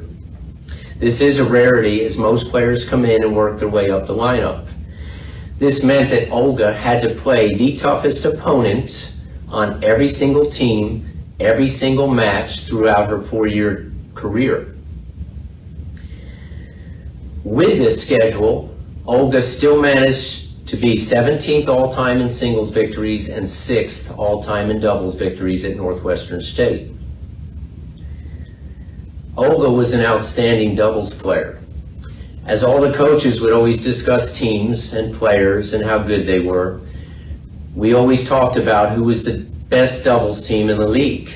The answer was unanimous by every coach, Olga Bajanova and whoever she played with. Olga proved this by being all conference in 3 different years with 3 different partners. Olga was a natural leader from the beginning. She didn't say much, but her actions spoke volumes. We had very difficult practices, long practices, yet every day after practice, Olga was by herself doing extra. Sooner than later, she had everybody on the team joining her for extra without the coaches. I immediately found out about Olga's character and her work ethic and how respectful a person she was from the beginning of her recruitment. Back then, you had to take the SAT or ACT tests, and Olga only had one opportunity to take this test. Olga had to travel 18 hours each way by train in order to sit for this test. Olga passed the test, and the rest is history. Olga proceeded to graduate at Northwestern State in 3.5 years, got her master's degree in 2 years, and immediately became the head tennis coach after that. Oh, by the way, Olga won a Southland Conference championship as a head coach her first year as the Lady Demon tennis coach. Olga is married to Steve Moore from Corpus Christi, Texas, and they have 3 beautiful children. Steve is arguably the most successful coach in Southland Conference history. Steve, while both of our programs have enjoyed a lot of success on the women's side, both of us have had one common denominator in the height of the success of each of our programs.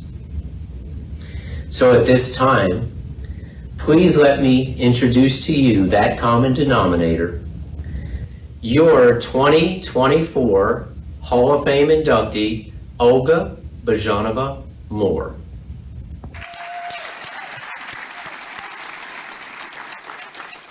There's a line that says, about an athlete, all he or she does is win. Well, in this case, that's semi-true. All she does as a competitor is win, but as a person, as a coach, she's a champion in every respect. And our hearts go out to her and her family and her country, the Ukraine. God bless. Olga Bajanova Moore.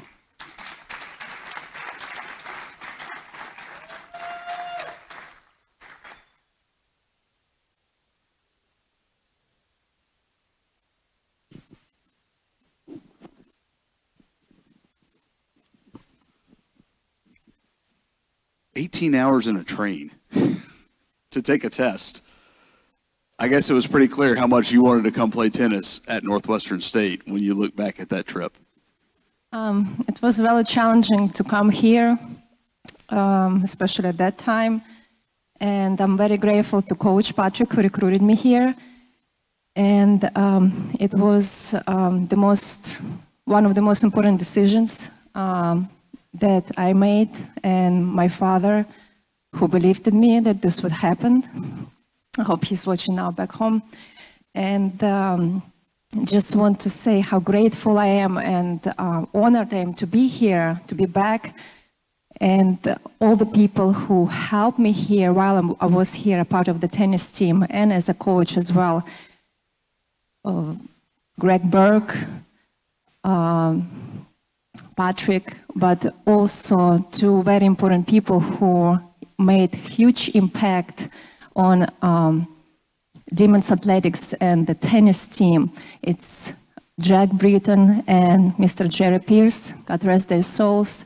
They put heart and soul into the athletics, and they made huge impact, and I'm very grateful that I was able to meet with them, and yes, thank you.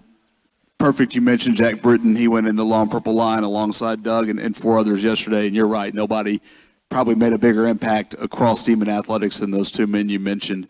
But for you, I mean, it was part of a larger support system. I mean, you didn't just come from 6 hours down the road. You came from half a world away, and you touched on it, but how important was that support to helping you feel comfortable in a very potentially uncomfortable situation?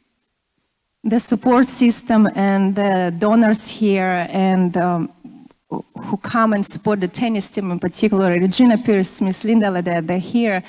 And it's very important for student athletes because a lot of them who come from outside of the country, which is, thank you, USA, for this opportunity. None of the country around the world have this opportunity. Play sport you love and get great education and opportunity to live. It's so thank you for this country. But the support system, the fans that come to matches, to games, it's one of the best in the country, I would say. When I played, we had over 200-300 people at the tennis match. And Miss Regina, after every match, she would bring the cake, congratulate us or support us. It was wonderful to be here, whether you're an athlete or whether you just, whether you're a coach, or it's great community. And whenever you graduate here, you create this, the relationship that you created, you have them afterwards. But also the teammates being inducted here, it's wonderful, but I would not be here without my teammates. And some of them are here, and I play doubles with them. It's the relationship we created, the bond we created, it's the most important, and we're still in touch 15 years later.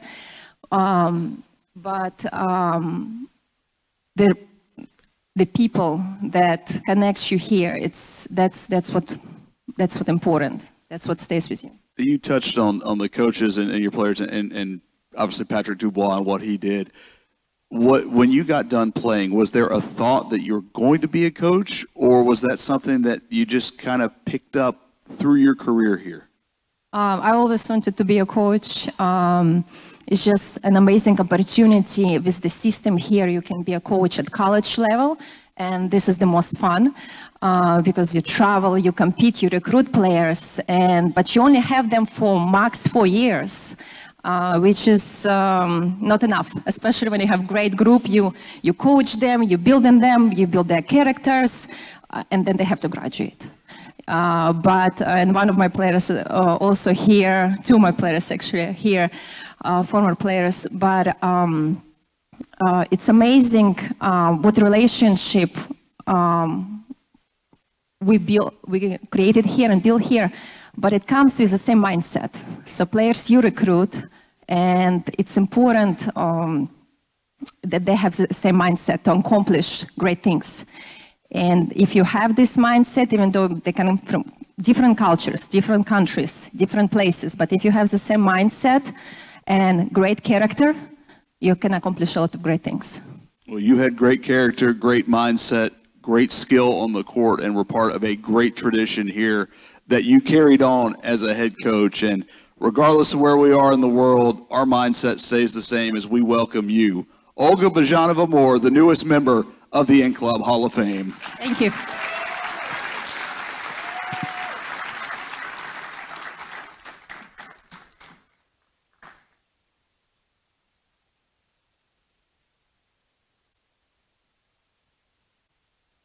Let's use this as a reminder too, but you know, we have a lot of people who've come a long way, and I'm looking right here at you, Shane Fitzwilliam Duke from Boca Raton, Florida, In-Club Hall of Famer. She's here nearly every year, not only for the In-Club, but for homecoming weekend because she loves her alma mater. Came to us from South Africa and now is a cornerstone person in our tennis alumni group, and we truly appreciate you being here always. Forkham, that's right. And this is a reminder, we've rounded third base. We've still got a few inductions to go, but at the end, we'll ask for Shane and all the former inductees to join us on stage along with the class of 2024 for one last group picture. in celebration of excellence. So we'll do that. And I'd also want to be sure to point out, talk about Lady Demon Tennis. You can't think of Lady Demon Tennis without the thought of Jerry Pierce, who we lost a couple of years ago. And the Pierce presence continues at the Jack Fisher Tennis Complex with his wife and a heck of a tennis player herself in USTA. Regina Pierce is here today. Thank you, Regina.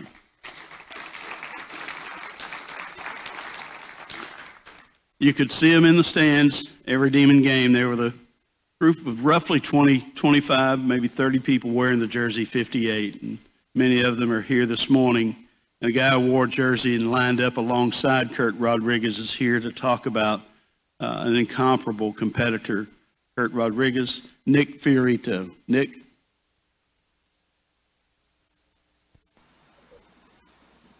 Good morning. This video is for my friend Kurt Rodriguez. We want to congratulate you and to the Northwestern State University In-Club Hall of Fame as being one of the all-time greats that ever played at alma mater. Congrats, Kurt. A few things I wanted to say about my friend on this video. Kurt and I were friends from, I think we were 10 years old, middle school, 5th, 6th grade at Holy Cross, all the way through high school. We played ball together, did life together, we went to college together, became best of friends. And so I knew Kurt very well. And I had 3 things I wanted to say about him today. Number 1 is the blend of his tenacity and his toughness, I think, were self-evident. You know, a guy who comes into a pretty great program already in his freshman year, gets the starting role, having to rearrange people on the defense to move really good players. Freshman record with 111 tackles. I mean, just a tough, tenacious dude. He always excelled. I mean, he went from, you know, pee-wee football, rec ball, to high school, different level, whole different level in college, and, you know, barring the injuries he experienced, I mean, he had all the tools to go to the next level. So just incredible, tenacious, tough guy, and really just inspired everybody at how he took the field. So number 1, I think we all know that. That's evident in his accolades. 3-time all-conference guy in the Southland Conference, just a great player. Always remembered something about Kurt, which was he had this confidence to him, but he was so humble at the same time. This guy walked into a room and he owned it. He walked onto the field and he dominated it. Just an aura about him, but yet respectful and friendly and humble. And that's probably why he was, in my heart, one of my closest friends my whole life, because I just loved that about him. You'd follow him, but at the same time, he didn't have such a big ego that you couldn't be around him. He was humble, and it was just it was definitely magnetic. Not many people in my life I've ever seen live like he did. So that was just awesome. So we'll miss that about you, my friend.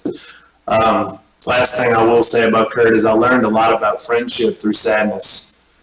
You know, we lost Kurt way too early, and you don't realize what you have until it's gone.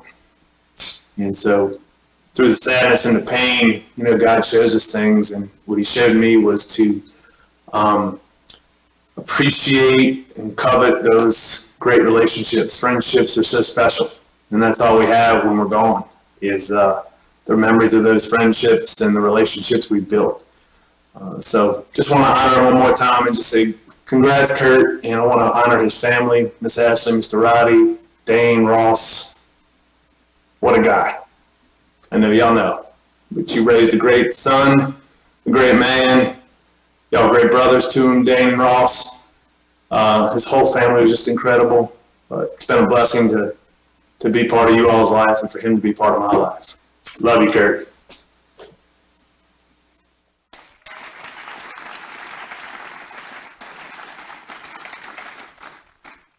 So let's just say that the sound was a little out of sync with the picture, but now I think it'll work out just fine because Nick's going to come on stage to accept on behalf of the family and the teammates. And as Nick comes up, I do want to acknowledge one thing about Kurt.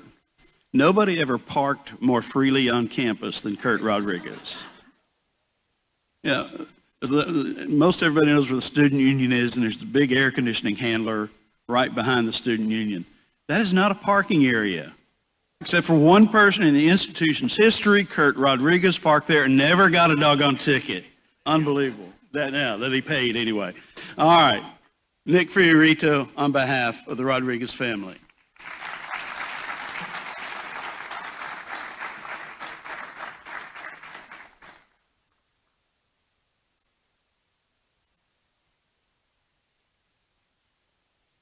All right.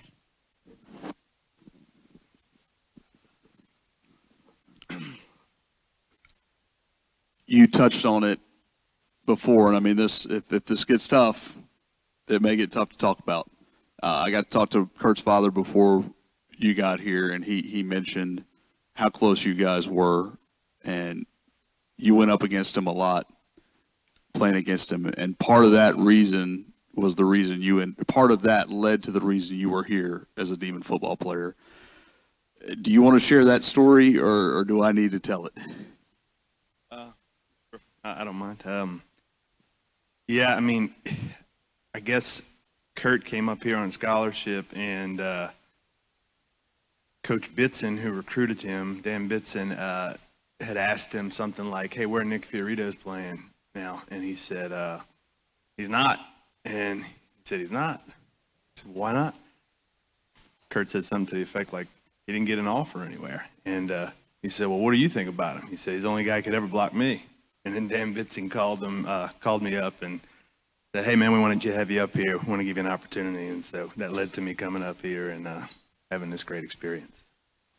Well, not many people blocked him, as evidenced by the number of tackles he had, the impact he had. When the family got the call and they reached out to you to be the presenter, I mean, for you, what was that feeling like, and how quickly could you say yes?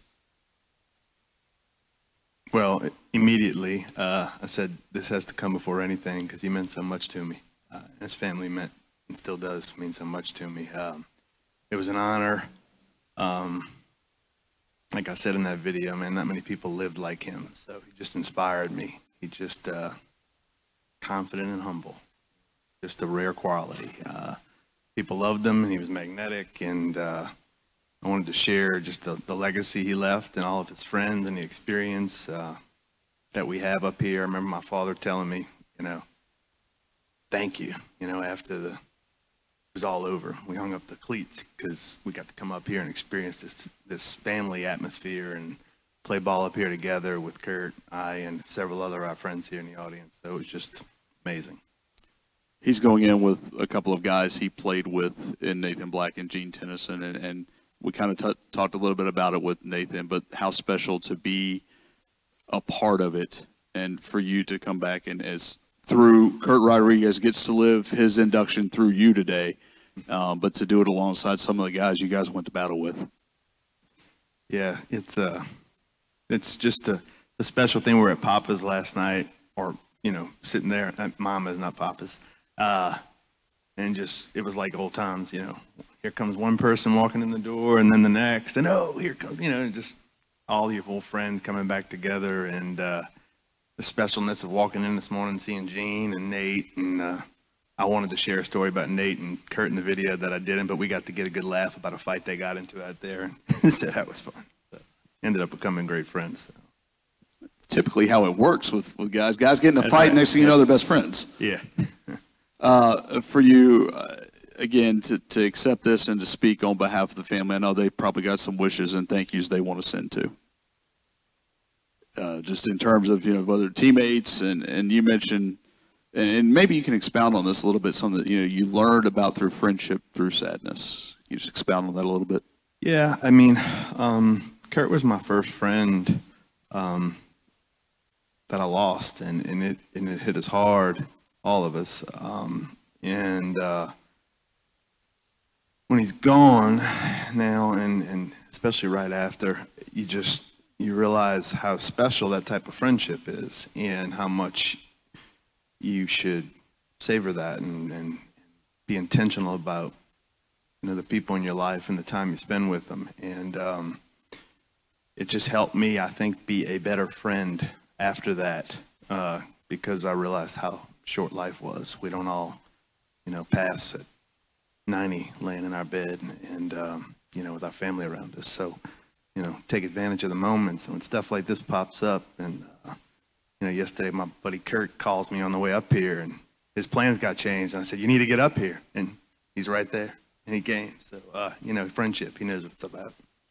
And the funny thing is, I grew up with Kurt That's right. in Bossier City, Yeah. so it was good to see him too. And we've got a friendship that goes back a long time. You and Kurt did, and I think it goes without saying, Kurt Rodriguez would be very appreciative that you were up here to speak for him. So, honoring the newest member of the In Club Hall of Fame, Kurt Rodriguez, his longtime friend, Nick Fiorito.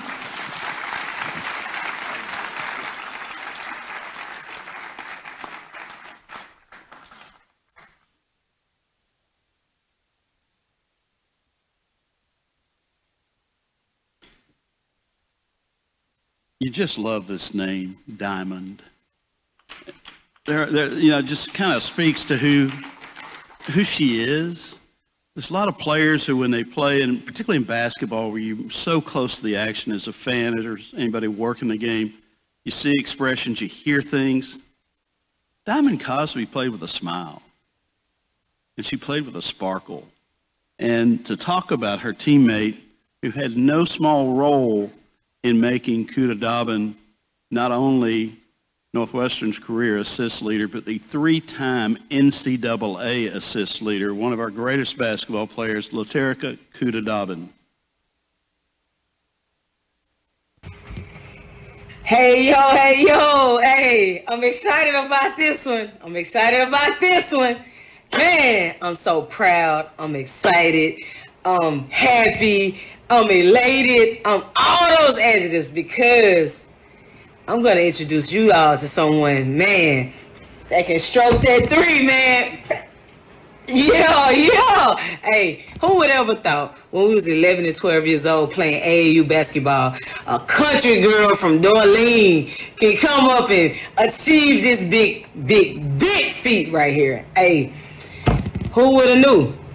Basketball could get us a full ride to college. Who would ever knew basketball could get you into the Hall of Fame?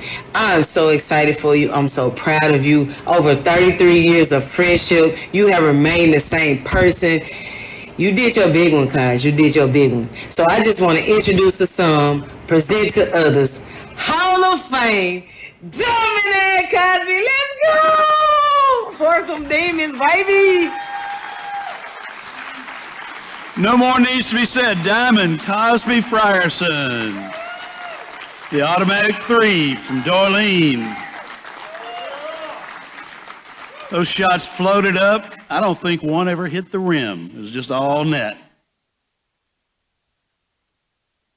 And look, she's sparkling today.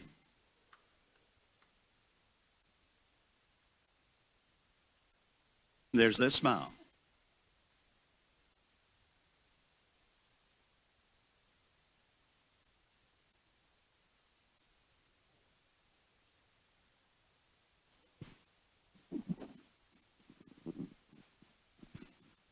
I saw some people struggling to get out of the seat. Must have to do with our age. Well, we'll just get Kuda to come get you up. I think we probably should have had you go first so she could wake everybody up. Exactly. 8:30 tip off. She had you going. I saw a video. I was kind of ready to go play. Not well, but not as well as you did. That's an introduction. I don't know if we can find the energy to match that, but an incredible career, and that jacket kind of matches your name. You were a gem on the court. 33 years of friendship, as she mentioned. Those are the kind of relationships that this game and college athletics teaches you about. Most definitely. And I want to thank you to my best friend for that amazing introduction. Those relationships is something that, Coach Smith always preached about to us. When you're in your 20s, you think you're going to live a lifetime, all right? And you don't appreciate those things. But he always talked about the battles in between those lines, creating the best friends and sisterhood outside of those lines. And that has held true. I'm so thankful for Kuda Dobbin, Chaz Jones, Sharonda Bell, Katrina Swanigan. That list can go on and on and on. And those are most definitely my sisters for life. Well, you mentioned when we talked earlier, emailed back and forth rather, you know, it does. It takes a village.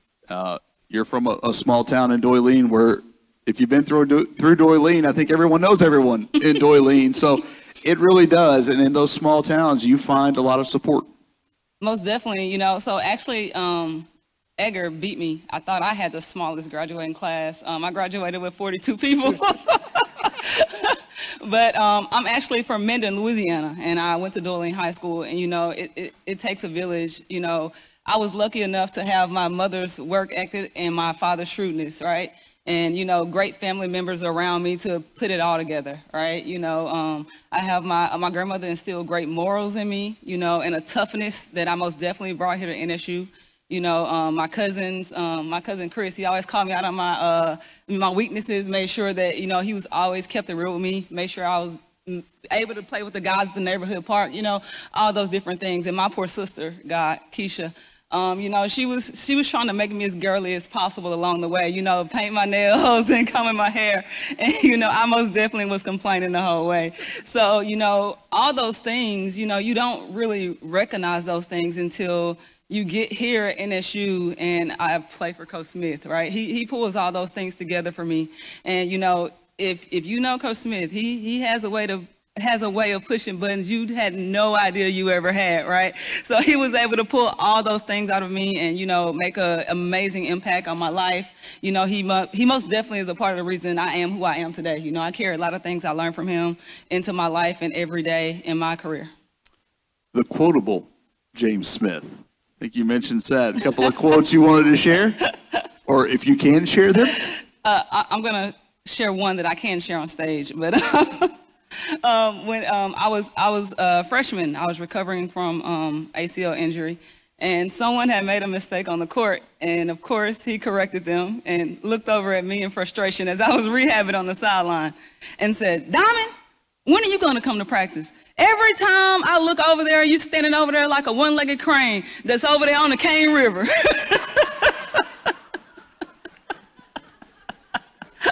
And of course we all laughed.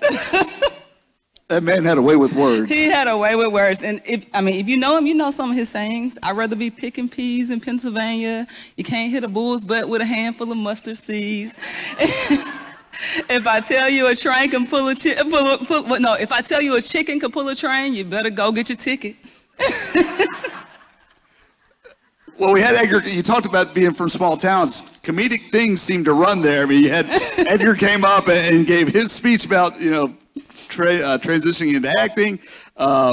You touched on it also a little bit earlier, the sisterhood that comes from playing. We've talked so much about relationships throughout today, and these Hall of Fame ceremonies, no matter where they are about relationships and the importance of those.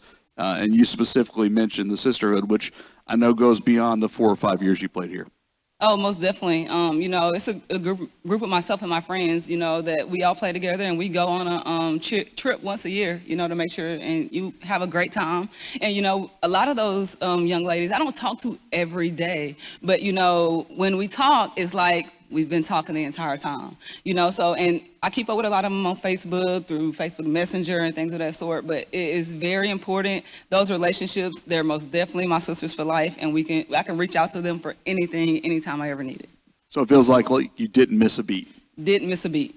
Well, you didn't miss a beat. You didn't miss many three-pointers you took in your career here. Huge game against Duke in the NCAA tournament, big moment for you. And now a moment to join some of your sisters as the newest in-club Hall of Fame member from Doyline via Minden, Diamond Cosby. Thank you. Frierson.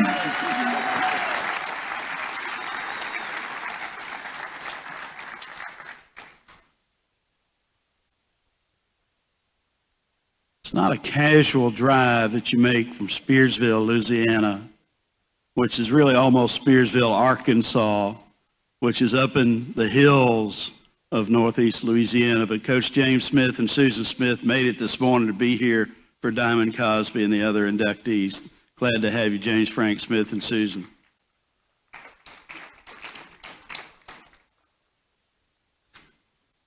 I think you could say that Shannon was such a good player, she needed two teammates to introduce her, and it'd be absolutely true.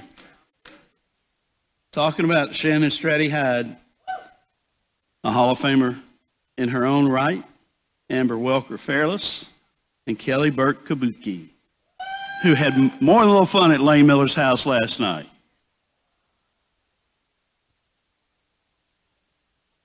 Two runners on first and third. 2 outs. Bottom of the 7th. Shannon Stratty steps up to the plate. When the game is on the line and time stands still and the crowd holds their breath on that brief pause when the pitcher rocks back to start a windup, is that moment of pure intensity, and it's the same moment of pure joy knowing that Shannon Stratty is our last hope. She was the player you wanted to be holding the bat when you needed a miracle.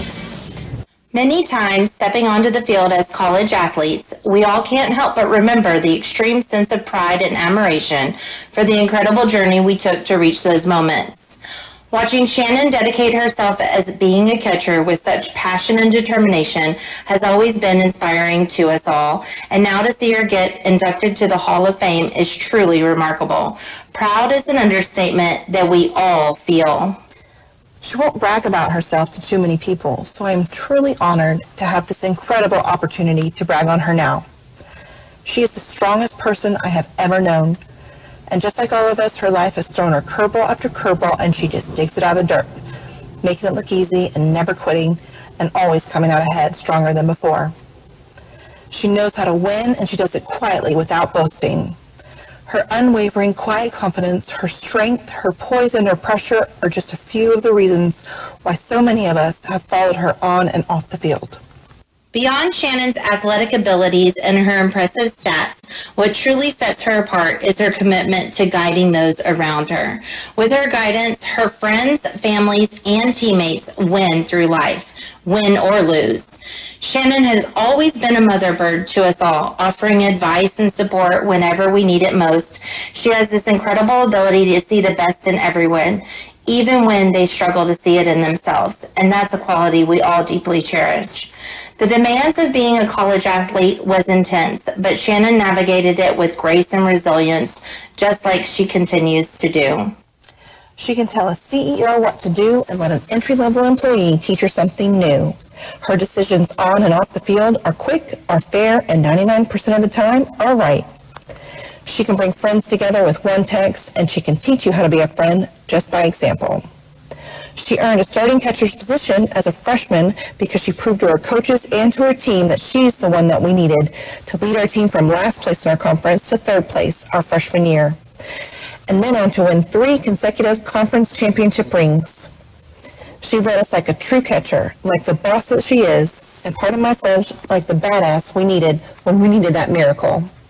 She could have gone anywhere to play softball, but I am so very grateful the good Lord helped her choose Northwestern State University. Please join us in welcoming our best catcher, our favorite hitter, our best friend, the sister that we chose, and the one that we choose to follow forever and ever, our new favorite Hall of Fame inductee, Shannon Stratty-Hyde.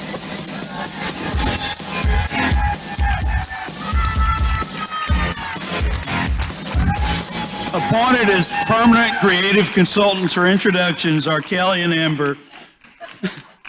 And with a boot, because she's had to kick a little butt in her job, Shannon Stratty-Hyde.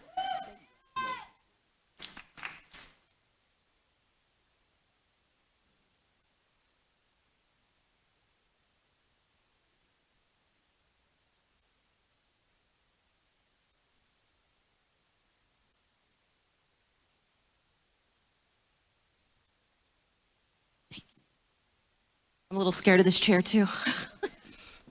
Well, you may have an excuse of why you can't get out there, but pretty badass to get up those stairs in a boot. So appropriate introduction from your teammates. When we chatted via email, you mentioned pretty much a life spent at the ballpark, and that's pretty much what it takes to get to be a college athlete in terms of determination, in terms of dedication. But you found a lot more than just softball at the ballpark. It did. We were a ballpark family, right? My dad played slow pitch. My mom coached us, grew up, played. And then got to college, met the best people that Amber Kelly, thank you for that wonderful video. And luckily we moved to Dallas together, and I met my husband at the ballpark. Several of us met our spouses at the ballpark, and I have a village that's here with me today. So thank you guys for coming. I love you all.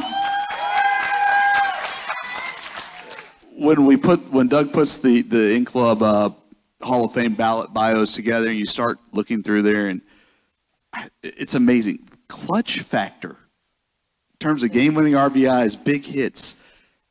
How were you able to set your mind? I mean, that's, we play a game of failure, whether you play baseball or softball. If you fail 7 out of 10 times, you're still really good. But you were able to come through in so many big moments. Where did that come from? I think we all did, and I say that because we counted on each other. It didn't matter who was there. It didn't matter. We trusted each other, so you felt comfortable, right? I saw some former teammates, some other in-club, Hall of Famers are here, and we just trusted each other. You walked between the lines, and we were good. Someone was going to do it, so you didn't have to worry. You didn't have to stress because someone was going to do it. Found it interesting in the intro video, Mother Bird was used, and I guess that's probably got to come from being the catcher. I mean, it's an inherent leadership position. We'll go with that. We'll go with it was the catcher. But it is. I mean, you got to think that at some point you're guiding pitchers along, so maybe you've got to guide some other teammates, right? Yes, and a lot of that credit you'd have to give to our coach. She was a catcher. She was an All-American catcher, and she's like, you're the quarterback. You're the only one that can see the whole field. So from there, it's yours. So she, like I said, teammates, we trusted each other, but she trusted me to do that. I'm very grateful.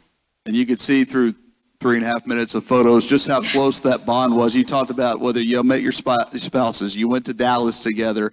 It seems like now for the better part of the years, we won't mention how many, right. But I mean, that bond has begun when it begun, and it has just stayed strong. Diamond talked about being, kind of long distance, but you have been able to spend a lot of time with your teammates post Northwestern life and maybe formed a different kind of family. Oh, for sure. This is my family. I'm Kelly, and I met, I think, in 8th grade on the ball field. Our dads coached us. We were just one big family, right? The Burks and the Strates. And then got to Northwestern State, and that was, Natchitoches is family, right? I mean, you become a family from the community. I mean, I think several of you have said it, right? The support that we had. We have so many people at our games. I mean, one of my coolest things is you have all the memories in the world. And my claim to fame is I was Greg Burke's first athlete that he met. Just like to put that out there. But I walked across the stage, and we had a game that day. And as we're going across, I'm getting my diploma. Dr. Webb shakes my hand and said, "Great hit today, Shannon."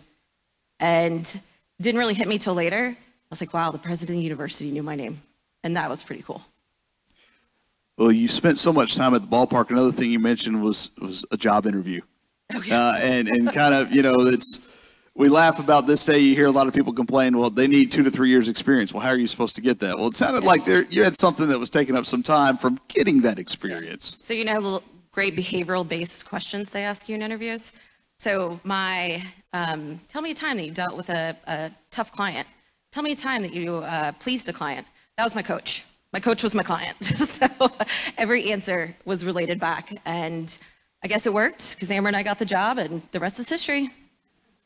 So you worked together too? We did, and we did. Amber Kelly and I drove from Natchitoches, missed practice, interviewed, drove back the next day. We made a pact. If we get the job, we're all going to Dallas. Well, if that's not family, yes, I don't know what is. Right.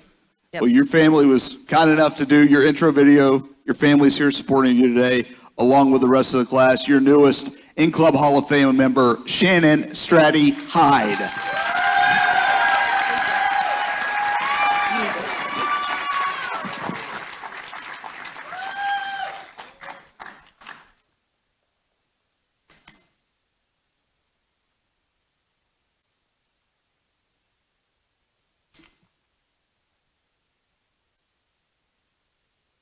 It's so fun to see these folks doing what they're doing now and sharing this with us.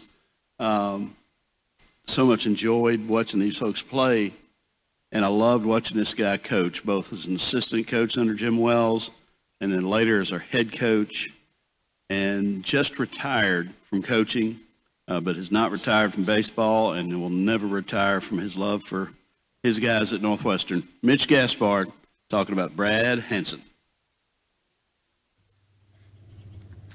This is Mitch Gaspard. Had the good fortune of being both an assistant and head coach at Northwestern State in mid 90s and then again as the head coach in the early 2000s.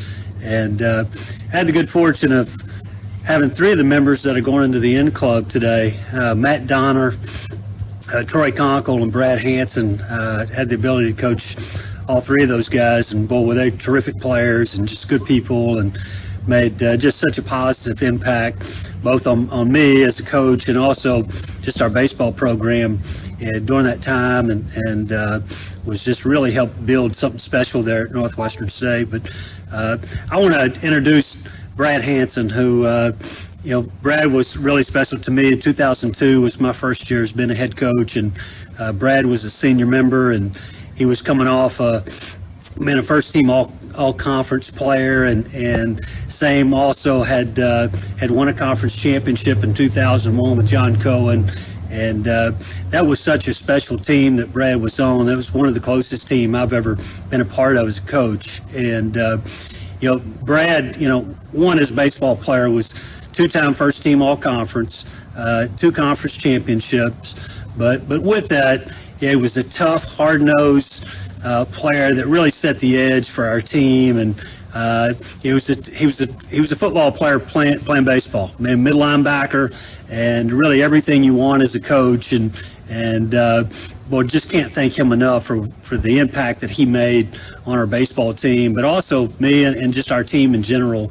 And so proud for him. And I know today's such a special day for all three of you guys, and so well deserving during that time. And Northwestern State's always been such a special place to all of us, and still stay in touch with so many guys that made such an impact on my life, and both the administrators and players and just the community in general has always been such a special place to me. But I just can't thank and appreciate Brad enough, and just so happy for you, and wanted to congratulate you and your family, and I hope you guys enjoy today so much, and because it's been so well deserved. And I do have one quick story before I go that, as I said, 2002, I was the first time head coach, and hopefully this will make Brad bring a smile to his face, but we went out to practice, and I look around, and I see Brad around the first base area, and he's got his gym shorts on backwards. And so I walk over and say, "Hey man, you got your gym shorts on backwards." Well, as I tell Brad that, I look around, well, the entire team has their gym shorts on backwards. And so Brad says, "Hey coach, take a look down." So I was the guy that had his gym shorts on backwards. Brad had got the whole team to go inside and put their gym shorts on backwards. And so one, I think it tells you that what type of leader he is and the impact, but his awareness of what's going on. But I knew at that point we had a great team and had the right people in place to do something special. And but again, I want to finish again. Thank you to everyone in the N Club and Northwestern State. Congratulations again to Matt and Troy and to Brad, and hope you guys have a very special day. It's well deserved. Thank you. Mitch had the Midas touch. He saw a lot of great players at Northwestern, then at Alabama with Jim, then at Alabama, and as the last really, really good head coach they had. And I know he's so proud to be able to celebrate 3 of his favorite players today, and especially pretty darn mean-looking left fielder. Never could figure out, that guy's playing left field? It makes sense, but it makes sense that he's coming into the N Club Hall of Fame. Brad Hansen.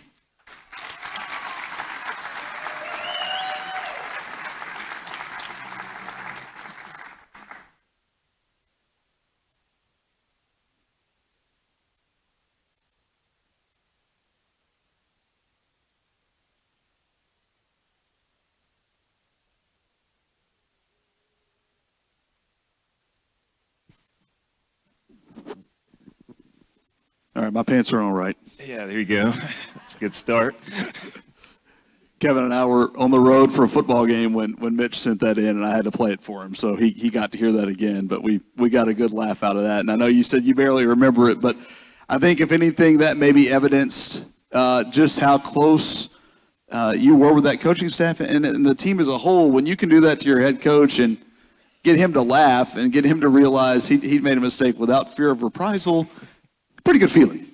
Yeah, well, I appreciate the story, number one, because I'm glad my wife got to hear more of a funny story, because all she heard last night from my teammates and how angry and mean and intense I was. So I guess there was a little switch there. But, yeah, I mean, Coach Gaspard, I mean, he means the world to me. He's just been such an influence on my life. And that team, as he mentioned, that his first year, and I remember specifically when he took over, because Coach Cohen left between junior and senior year. We had just run the conference championship, and we're thinking, hey man, they just hired this guy, and we heard the Wells stories as y'all heard before, and he worked for Wells, and this SEC guy coming in. We didn't know who Mitch was, and I remember he called me in the middle of summer, like he called everybody else probably, and said, introduced himself, and you nervous, you don't want to mess up our senior year. And first thing he says is, man, we ought to be pretty good as long as I don't mess this thing up. And that's just Mitch. And we did. I mean, we had a special group. It's pretty touching just seeing last night how many of my former teammates are here, and it means the world to me. And we're connected. And like everybody said before, a majority of people, it's about the relationships. And it's been 20 years since I've seen a lot of these guys, and you just pick up right where you left off, and it's been special. But not only that, you're connected, I think, through the years of a program, whether you play baseball, softball, football, whatever it is, you're connected to those teams of the past. You get to go in with two other baseball guys. Again, a pretty special moment, and especially considering you all three share the trait of being two-time first-team all-conference selections in a league that was pretty darn good. Yeah, it was a pretty tough league back in the day, and still is. But that's a pretty special moment, and I appreciate that individual, those accolades. But more important to me is I grew up in baseball and loved every bit of it. But I was never on a winner. Just high school was bad. Where junior college was rough. And I was telling my wife on the way here, we passed through Angelina, which is in Lufkin, where I don't have many memories of that. I mean, I appreciate the school and love and the coaches and the opportunity there, but all my memories are here. We won, and the guys were great, and it's just been an awesome experience for me, and that memories that I'll take to this, forever. I did find it interesting to listen to Mitch say, set the edge. If you watch football on Saturdays and Sundays, that's all you hear now, set the edge, set the edge, set the edge. But, he said it for you, and you talked about it, this big, mean left fielder comes in and does what you're supposed to do, thump home runs and run into fences. But how much did, as far as football, does that influence how you played? It absolutely did. High school football, I was a linebacker. Mr. and Mrs. Stamey can attest to that. They've seen a few videos of some angry football back in the day. But yeah, I mean, I learned at an early age. I wasn't the most athletic, so I just needed to outwork and play harder than everybody, and kind of never lost the mentality just through athletics, and then taking that in life as well. Just work harder. If you don't have the talent for it, you just outwork everybody. So yeah. Well, that team you played, those two teams you played on were pretty talented, but if you were going to play for a disciple of Jim Wells, you were going to have to be tough.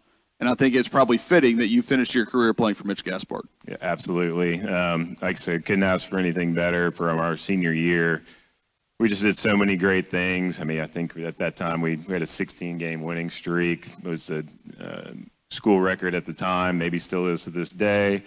At more than 3/4 of the year, we were ranked in the top 25. I mean, it was just a special time. And Coach Gaspard, one quick story that I can say. I know everybody's trying to get out of here and go eat some barbecue, but Coach Gaspard, for how great and awesome of a guy he is. I just remember one time we got into a little skid, and we weren't hitting real well. We lost a couple games, and we're struggling 5th, 6th inning in a game, and he just pulls us all in the middle of the game and rounds us about. And nicest guy in the world, Coach Gaspar usually was, and he says, if you guys don't pick it up, we're going to run you till you bleed through your eyes. And I will never forget that.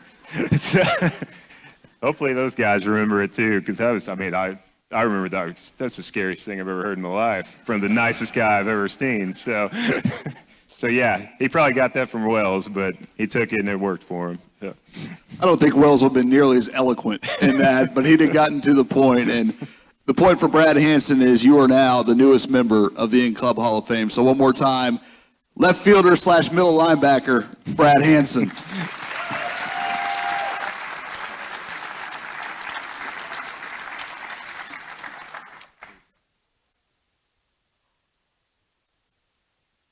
So here we are again. I want to remind the current year inductees and past inductees in the In-Club Hall of Fame after we finish with Gene here a little bit. We'll want you all to come up on stage for one last group picture and celebration of you. We've had some very special and unique introductions today, but this one is going to be over the charts.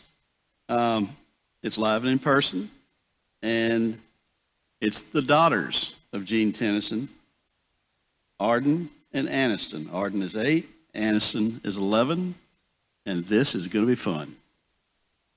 Girls?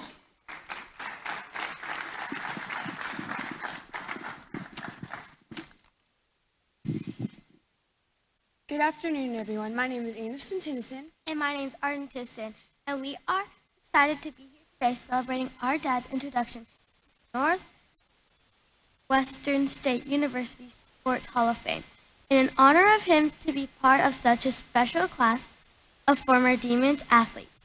Let me tell you a little bit about my dad before he chose to attend NSU. As some of you may know, he was born and raised in a small town of Dayton, Texas, where he lived with his parents, Gene and Barbie, or Nanny and Pops, as the grandkids call him. And he has 2 older sisters named Amy and Julie. Growing up in Dayton, our dad started playing baseball and basketball as soon as he was old enough to participate. But our dad competed in football, basketball, track, powerlifting, and baseball, but always seemed to excel in football and track. He really loved basketball, but as you can see, he didn't have a future in that sport. Dayton was not really known for participating college athletes, so fortunately, along with the way he had influenced teachers, coaches, and his family, poured into him daily and encouraged him to strive to be the best student athlete he could be. Without their encouragement and support, he would have not been able to excel like he did in high school, which opened an opportunity to play college. I will now give you to my sister. My dad's first exposure to Northwestern State was when Bradley Dale Vito started recruiting him to come to Natchitoches. And without him, my dad probably would have played college ball in Texas. However, if any of you know Coach Pavito, you know he's a little persistent. So my dad committed to play football at Northwestern State. He was originally recruited to play defensive line, but due to some injuries during his freshman camp, they moved him to offensive line to help with the depth. That is where my dad spent the rest of his career as a Demon. Like we mentioned earlier, my dad also did track in high school, so he decided to give it a shot for 2 years at NSU. He threw the shot put and discus for Coach Mike Heimerman. The funny thing is, my dad originally wanted to do track just to get out of spring football practice. While on the track team, he was the Southland Conference shot put champion his junior year, but due to a shoulder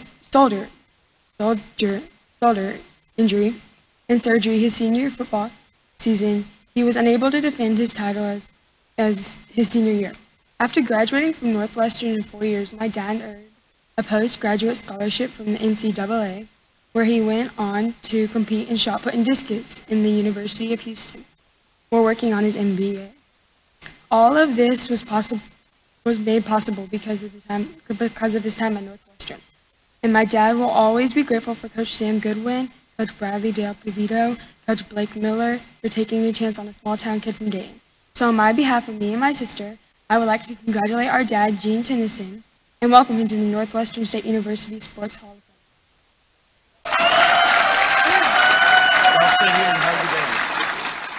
Great job. Okay, this year they're introducing their dad. Next year they're emceeing.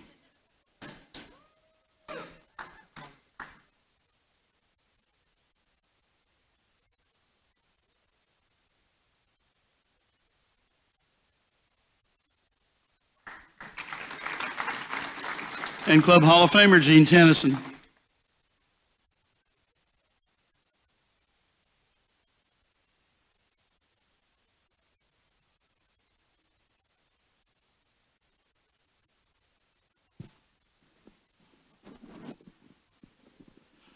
It won't be long till they got two of them, Doug, so one can ask and one can MC next year, right? There you go. We won't be needed. Good job, Tennyson family, and good job to you.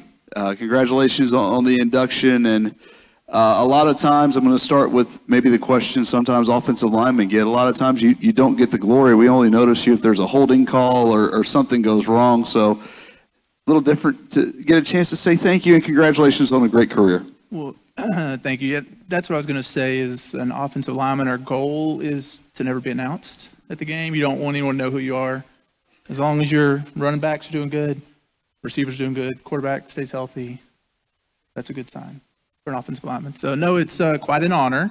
I didn't realize it until I was supposed to be inducted last year and things didn't work out. And I got a call from Coach Goodwin who took a chance on me and said I was only the third offensive lineman be inducted into the Hall of Fame. So that's remarkable. I mean, it really is. And when you look at the guys who were alongside you or behind you, you guys that you blocked for or opened up holes for, they had pretty good careers, and a lot of that is because of the guys in front of them, and I know they'd be the first ones to say that.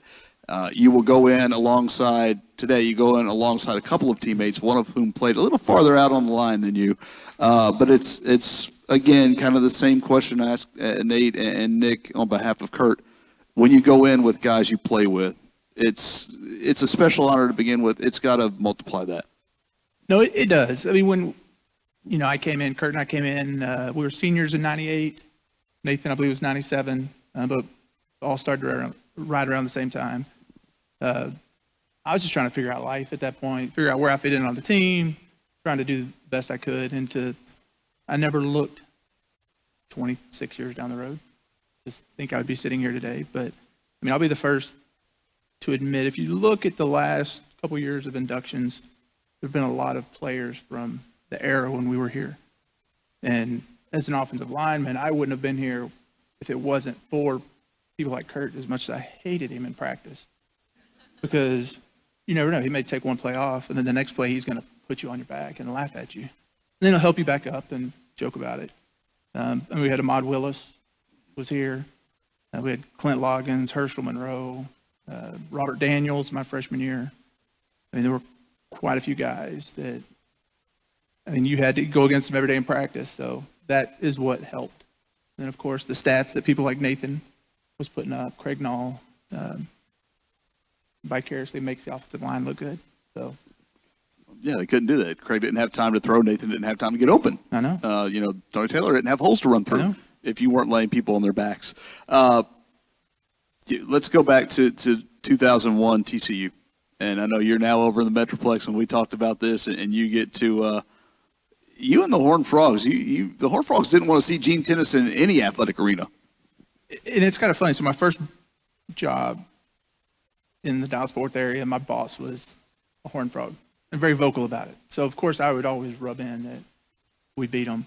But, yeah, so we beat them at Northwestern, which I enjoyed because I was recruited by them some in high school, and then they had a coaching change, and that fell by the wayside. So it was nice to beat them. But then I also went to University of Houston after Northwestern, and on track beat TCU as well. So I can proudly say, living in Horned Frog country, that I've never lost to them. I never will, because I'm done. 2-0 against TCU feels pretty good. And your daughters pointed out, you started your career as a defensive lineman, and you got switched over. Does the mind ever wander back to when you mentioned some of those names, Robert Daniel, Ahmad Willis? It may have been tough to get on the field with those guys playing in front of you, but do you ever wonder what Gene Tennyson's career would have been like as a defensive lineman? No, I'm glad. I preferred offensive line. Started both ways in high school. As I said, offensive line, that's where the smart people play. The defensive players, they're just a bunch of animals. So we have to think, and there's more strategy, more communication. So, yeah. No, I preferred offensive line. You have the advantage. You know the play. Well, you sit up here. You sound very cerebral to begin with, so obviously you found the correct side of the line to play. But, we've talked about relationships and family throughout the 14 inductees so far. And I know, again, be remiss. We saw your daughters introduce you. I mean, that's a nice personal touch that just kind of at the end of this long day kind of made us all take a moment and go, "Aw." But it also just reflects on the importance of family and what those guys have meant to you and to all these other inductees. Yeah. No, once again, I didn't appreciate it at the time. Just the family of the teammates, of everything you go through, the practices, workouts, getting my nose broken in the weight room, dislocating all both shoulders, different points in my career. But you had the same group of guys there with you at all times. And I didn't really appreciate it until I went to the University of Houston. And then here I was, the 21-year-old, 22-year-old, I guess, new guy on campus, and a bunch of freshmen, sophomores on the track team. And it wasn't the same as it was here. So I appreciate it. I say I'm related to a former Demon also.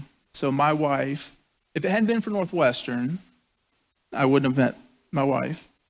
April. I had a college roommate, Corey Bell. And Corey Bell, I got him a job in the Dallas-Fort Worth area. So he was up there. And he said, "Hey, come to this birthday party I'm having." And so I went, and his now wife is my wife's cousin.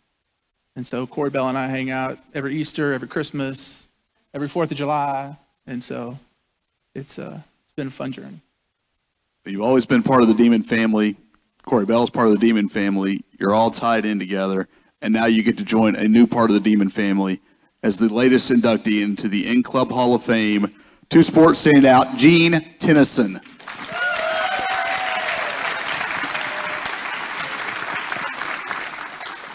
All right, Gene, just like you had to do offensive line, just be still for a second here. All right, past Hall of Famers and 2024 class members, Carlos, Edgar, Troy, Janice, Matt, Sam, Mike Byers, Hillary, Nate, Olga, maybe Mr. and Ms. Rodriguez or Nick, whichever y'all prefer, Diamond, Shannon, and Brad Hansen, and our past inductees, Coach Smith, Coach McConaughey. I know you're up there. You guys are sitting way back because you don't like the spotlight, but you're a part of this club, and we want you on stage. If you were a Distinguished Service Award recipient, we want you on stage. This is the best of the best.